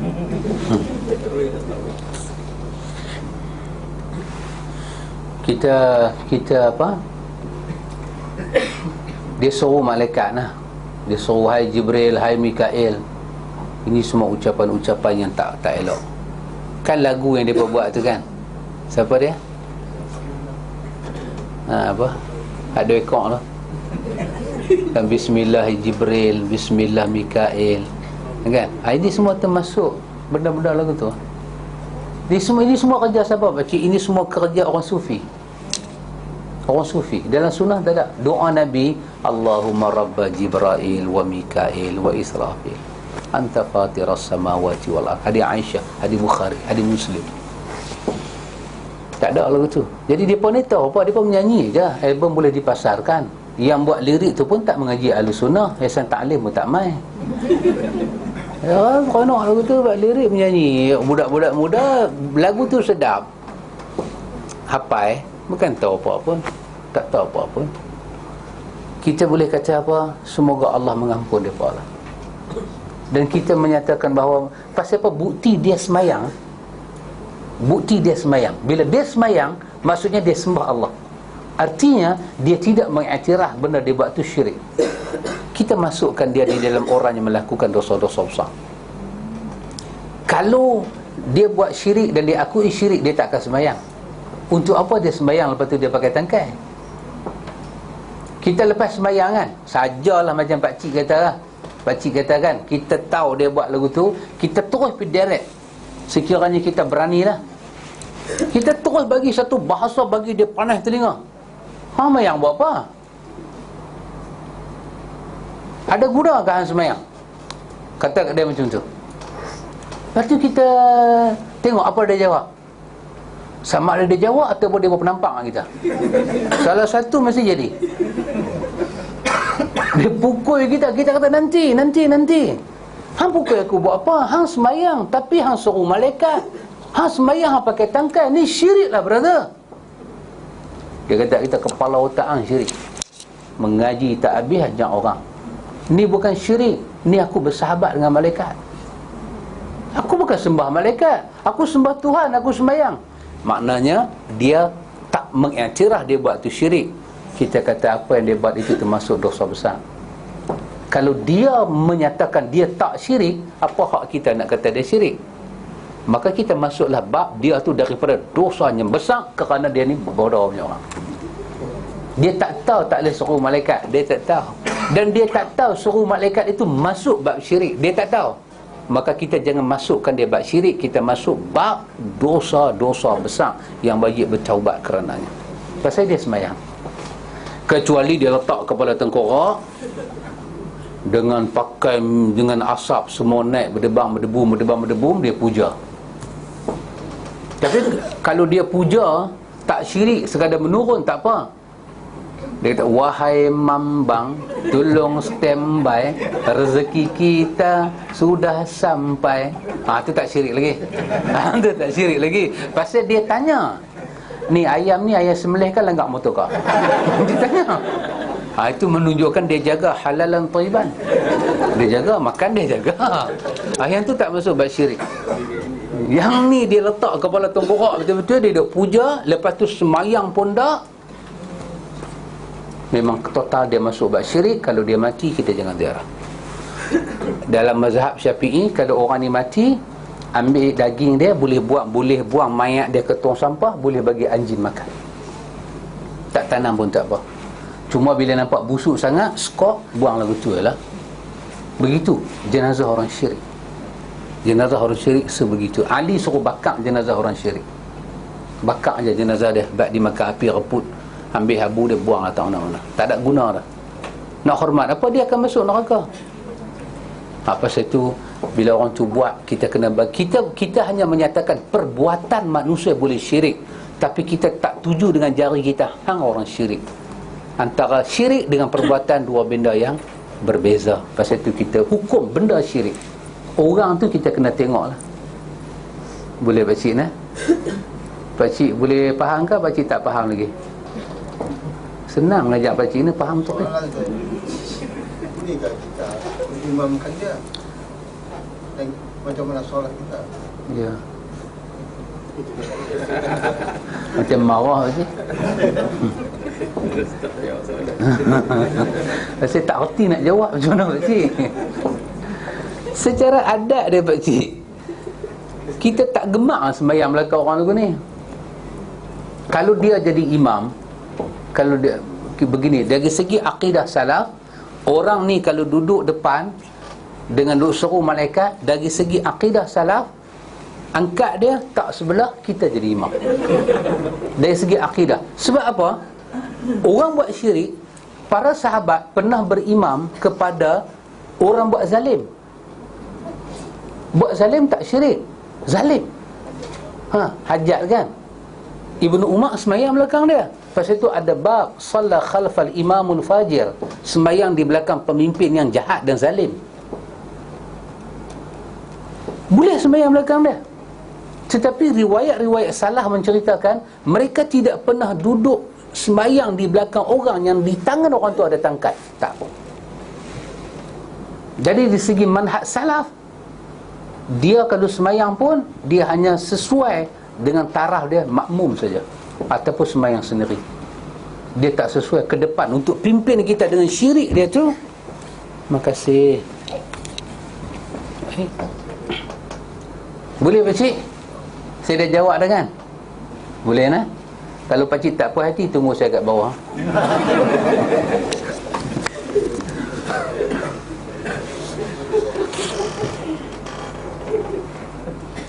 Ayam sufi didengarkan ayat-ayat Quran boleh makan. Soalan dia, ayam sufi ni ayam yang dengar Quran, jadi ayam tu boleh makan ke boleh jual? Wallahu ta'ala alam. Syarat kita makan ayam ni kena sembelih. Dia nak dengar lagu rock ke dia punya pasal. Syarat kita nak makan dia kena sembelih. Jadi tak pedulilah dia dengar apa pun. Kita pergi bubuh lagu apa-apa lagu kan di telinga dia kan. Ayam tu dengar, aku yang dulu bukanlah yang sekarang. Nampak dia terangguk-angguk. Baik, boleh tak makan ayam tu? Boleh, bismillah sembelih. Jadi dia dengar apa dia punya pasal. Dia nak jadi sufi ke, ataupun ayam tu dia kokok pun bunyi ya hanana, ya hanana. Dia punya pasal. Ayam tak ada syariat. Kita sembelih hilang. Makan. Maka ayam yang kita tak boleh makan, yang tak disembelih. Dia nak dengar apa dia punya pasal, dan halal kita makan, halal kita jual. Cumanya yang dipertikaikan, orang buat lagu tu untuk apa? For what you do this, my brother? Untuk apa? Dia kata ada kajian. Kalau kajian kita kena tanya doktor. Dia kata ada kajian. Temikai di India, depa bagi temikai tu dengar lagu. Depa bubuh tu hak besar kat temikai tu, pasang lagu 24 jam. Depa dapati temikai yang dengar muzik ni dia lebih besar daripada temikai tak dengar muzik. Maka depa cuba teori. Dia baca Quran. Bila baca Quran, depa dapati pembesaran dia berlaku. Gebu temikai tu lebih daripada temikai yang tak dengar Quran, kata mereka. Maka dia buat ni masuk ke teori kedua, ambil ayam, bagi dengar ni, kemudian depa sembelih, ayam tu depa simpan lebih tahan lama daripada ayam yang tak jadi sufi ni. Depa kata ada kajian. Kita kata ikut suka hang lah. Hang yang nak mereka. Kita boleh beli tak? Boleh beli. Pasal dia sembelih, makan lah. Bismillah. Tak ada apa-apa dengan kita. Jual beli kita sah, makanan kita sah. Cuma dia punya fahaman tu lagu tu, nak kata apa kat dia? Kita kata Nabi suruh kita sembelih binatang, baca bismillah. Cukup dah, bismillah. Tak payah Quran 30 juzuk itu. Kacau lah. Nanti para doktor pula kan, ubat-ubat yang di 30 juzuk kan, lebih gemuk ubat tu. Sepatut makan 2 biji, lah makan setengah biji aja. Tiba-tiba cipta pula satu ubat, bagi 30 juzuk Quran. Makan ubat tu terus boleh hafal 30 juzuk Quran. Dia nanti mai kalang kabut tu. Jadi soalan dia, boleh tak makan? Boleh. Syarat dia sembelih, makan. Bismillah. Dia nak sufi, dia punya pasal kat dia. Aduh, ya Allah.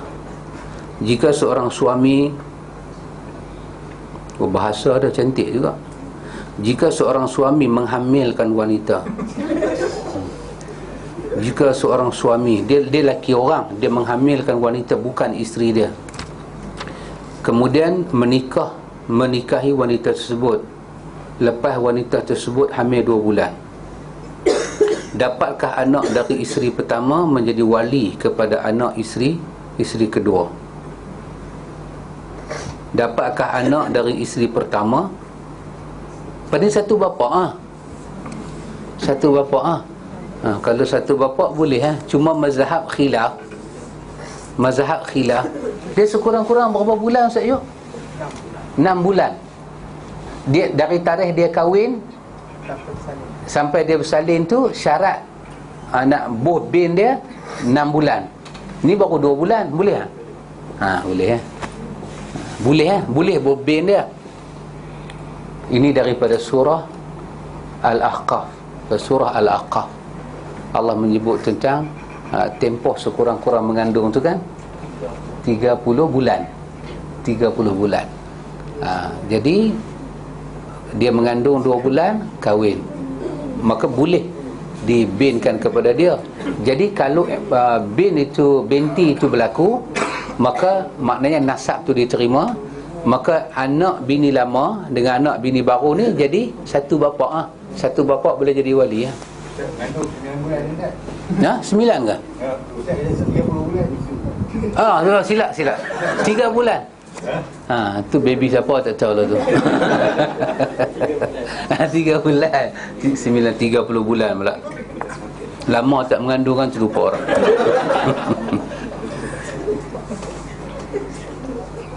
Tapi kalau kita baca mazhab lain dengan dalil-dalil yang lain, dia tak kira, jangan abad ke orang lain ni kita saja. Janji dia kahwin dengan lelaki yang menghamilkan dia, maka anak dia. Cuma anak tu dikatakan jadi anak sebelum akad nikah. Itu saja, sebelum akad nikah. Ini cuma yang menjadi, dari segi nak buat bin dengan binti tak ada masalah, anak dia.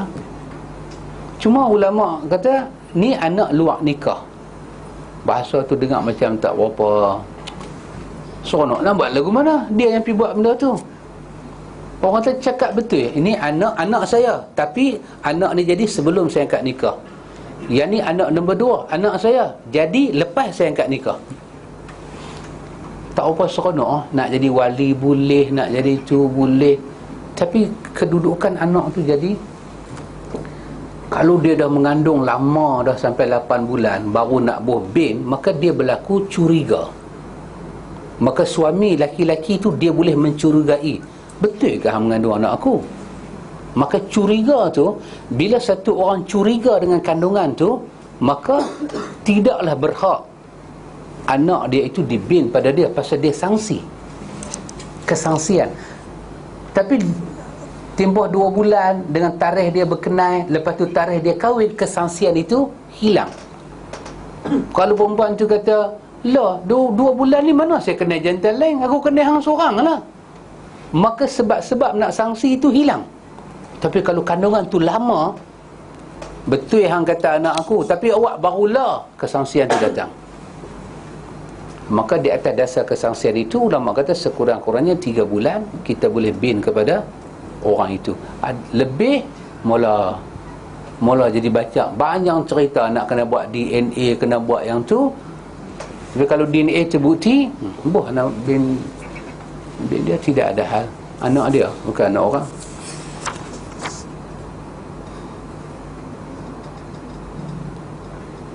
Hadis awaluhu rahmah wa awsatuhu maghfirah. Hadis ni hadis yang tidak ada apa status hadis ni. Imam Ahmad kata hadis ni tidak ada hujah, tinggalkan dia. Kerana dalam hadis ni ada siapa dia? Ada Ali bin Zaid bin Ja'dan. Dia seorang rawi yang dipertikaikan kedudukan dia. Seluruh bulan Ramadan rahmah, seluruhnya maghfirah, seluruhnya mendapat ampun daripada Allah. Dia bukan fasa 1, fasa 2, fasa 3. Riwayat itu daripada Salman, disebut oleh Ibnu Khuzaimah, dengan Ibnu Khuzaimah menyatakan kedudukan hadis ini tidak sahih. Jadi orang baca, orang nisbah pada Ibnu Khuzaimah, tapi tidak membaca statement Ibnu Khuzaimah. Imam Ahmad kata pada hadis ini tidak ada hujah. Dan beberapa ulama hadis lain menyatakan hadis ini matruk dan hadis ini kita tinggalkan. Begitu.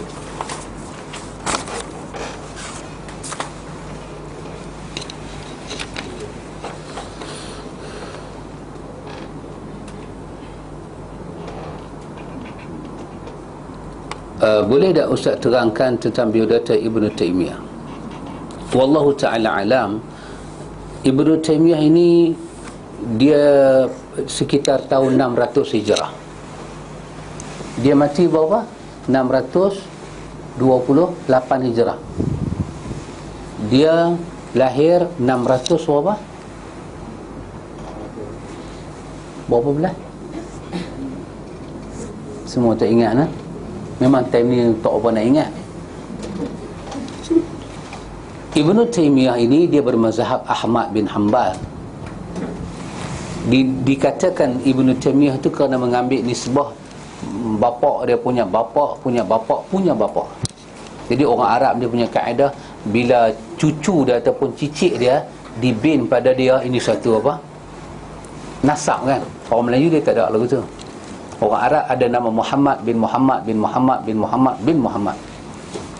Kalau kita pergi buat lagu tu pejabat pendaftaran, dia tengok kita lagu tu. Berapa banyaknya Muhammad lah ni. Dan Arab dia lagu tu nama baik-baik, Abdullah bin Abdullah bin Abdullah bin Abdullah bin Abdullah. Pasal nama tu nama baik. Memang nama sama, isi tak sama. Jadi dia dipanggil Ibnu Taimiyah. Nama dia Abdul Halim. Dia dipanggil dengan nama Ibnu Taimiyah. Dia satu orang yang hidup di atas perkembangan mazhab Ahmad bin Hanbal. Dia tak hidup zaman mazhab, perkembangan mazhabnya 4. Dia sesudah hampir 300 tahun hijrah lebih baru kelahiran dia daripada imam-imam 4 itu. Hampir 300 tahun hijrah lebih, 400 tahun lah kita kata, 200 tahun depa campur 400 tahun, 600 tahun hijrah baru lahir Ibnu Taimiyah. Allah bagi pada dia otak bagus, hafal Quran dapat, mengaji hadis dapat, otak bagus. Ada satu istimewa dia ni Allah bagi ke dia, yang ulama lain ada istimewa tapi mereka tak dapat macam dia. Apa dia? Allah bagi kepada dia bila satu-satu hadis dia baca, bukan saja dia kuasai tentang matan dan sanad, tetapi dia boleh memahami sirah hadis. Sirah hadis ni, latar belakang hadis itu dia boleh faham. Yang kebanyakan kita tak boleh faham. Dia berhujah dalam kitab dan Minhajus Sunnah berkenaan dengan Mu'tazilah. Dia kata apa? Dia kata mudah-mudahan di hari akhirat nanti sebahagian jasa Mu'tazilah itu diangkat oleh Allah dan sebahagian kesalahan mereka diampun oleh Allah. Dia boleh bahas Mu'tazilah dalam rentak tu. Ulama-ulama lain membahas Mu'tazilah dalam keadaan kafir. Mu'tazilah ni kafir. Tapi Ibn Taymiyah, dia boleh membahas Mu'tazilah dalam suasana tu, sebab dia faham dalil Mu'tazilah tu, dia faham maksud dia faham, yang ulama lain tak boleh faham. Pasal itu kejutan besar Ibn Taymiyah buat apabila Al-Imam Al-Ghazali memasukkan ke dalam kitab Imam Ghazali ni falsafah. Ibn Taymiyah boleh menjelaskan tak mana ada falsafah, sebab dia pernah belajar dengan falsafah. Yang ulama lain menghentam falsafah, tidak menguasai falsafah, hanya menguasai hadis. Jadi dia kritik dalam sudut hadis lah. Hadis menyatakan Allah ada di langit. Ulama lain kata kita kena kata Allah ada di langit. Berdasarkan ayat Quran, berdasarkan hadis, Quran itu kalam Allah. Kalam Allah. Siapa kata lagu lain, salah. Tapi Ibn Taymiyah, dia boleh datang, bukan saja dia baca nas ni, dan dia boleh faham dalil kenapa mereka kata Quran bukan kalam Allah. Dia boleh faham yang tu. Bila dia boleh faham benda lagu tu, maka dia boleh bercakap benda yang orang lain tak boleh cakap. Dia boleh kata Mu'tazilah ada sumbangan dalam Islam, kesalahan dia mesti dibetulkan, kebaikan dia mesti diberi pengiktirafan. Dia kata kalau Mu'tazilah tak sebut Quran itu makhluk, nescaya akan melaluilah kita ni satu zaman di mana Islam boleh hancur. Kerana perdebatan di antara Islam dengan Kristian tentang Isa. Isa bertanya kepada para ulama, apa Kristian bertanya apa kedudukan Isa? Mereka menyatakan Isa jadi dengan kalam Allah. Mereka bertanya kalam Allah tu makhluk ke apa? Ahlussunnah menjawab kalam Allah bukan makhluk. Isa jadi dengan kalam Allah yang bukan makhluk. Jadi apa kedudukan Isa? Isa makhluk ataupun tidak? Kerana Isa jadi dengan kalam Allah. Kalam Allah bukan makhluk. Kalau kalam Allah bukan makhluk, bermakna Isa bukan makhluk. Maka betul lah Isa bukan makhluk. Dia anak Tuhan. Dia jadi dengan kalam Tuhan. Kami sembah dia, kami puja, betul. Mu'tazilah nak membela Islam. Mu'tazilah menyatakan kepada Kristian kalam Allah adalah makhluk. Kenapa? Untuk menyatakan Isa juga adalah makhluk. Ibn Taymiyah kata sesungguhnya niat mereka bersih nak membela Islam, mudah-mudahan dipertimbangkan oleh Allah, tetapi hujah mereka salah. Ulama lain tak nampak benda ni, dia nampak. Apa pandangan? Dia kritik Syiah, dia kritik Qadariyah, tapi dia kata Allah melihat kepada hamba dia. Tak semua orang Syiah ini akan masuk neraka sampai tak keluar dah. Kerana satu orang jadi Syiah, dia kata dia tak memilih. Dia besar dalam keluarga Syiah, dia pergi sekolah Syiah, tiba-tiba dia mati dalam keadaan itu. Risalah tidak sampai pada dia. Mudah-mudahan dia mendapat keadilan Allah di hari akhirat. Ya, begitu juga orang kafir. Dia kata ada orang kafir tak tahu apa. Mudah-mudahan Allah menunjukkan keadilan Allah kepada mereka. Mudah-mudahan neraka ditutup dan dilipat untuk mereka. Puak-puak lain yang tak memahami apa dia cakap, dia kata apa? Ibn Taymiyah menyatakan ahli kafir boleh masuk syurga dan tak masuk neraka. Ini bukti dia seorang kafir. Itu saya katakan, bila orang tulis macam tadi, dia memang tak membaca, ikhwan. Tak membaca punya orang. Mana Ibn Taymiyah sampai pada peringkat Imam Ibn Qayyim banyak meriwayatkan tentang dia, kan? Apa dia kata? Dia kata siapa-siapa yang tak boleh merasa di dunia ni ada syurga, kemungkinan dia tak akan masuk syurga di akhirat. Sesungguhnya, kata Ibn Taymiyah, apa yang musuh aku buat pada aku, mereka datang kepada pemerintah, mereka bisik pada pemerintah, tangkap dan masukkan aku kepada penjara. Semua itu tak dapat memisahkan aku dengan syurga aku, kerana syurga dan taman aku berada dalam hati aku. Sunnah adalah syurga di sisi Allah. Maka aku telah hidup dan aku telah belajar dan mengamalkannya. Mereka boleh pisah aku dengan semua benda, tapi mereka tak boleh pisahkan aku dengan perkara ini. Orang nak cakap macam tu, oh dahsyat ikhwan. Apakah jiwa yang dia faham tentang sunnah? Jadi kelebihan dia banyak, sehingga kan kata Syed Sabit yang menulis fikih sunnah pernah kata, seorang ulama agak tidak sempurna ilmu dia kalau tidak membaca tulisan Ibn Taymiyah. Lebih-lebih tulisan dia tentang akidah, sangat menarik.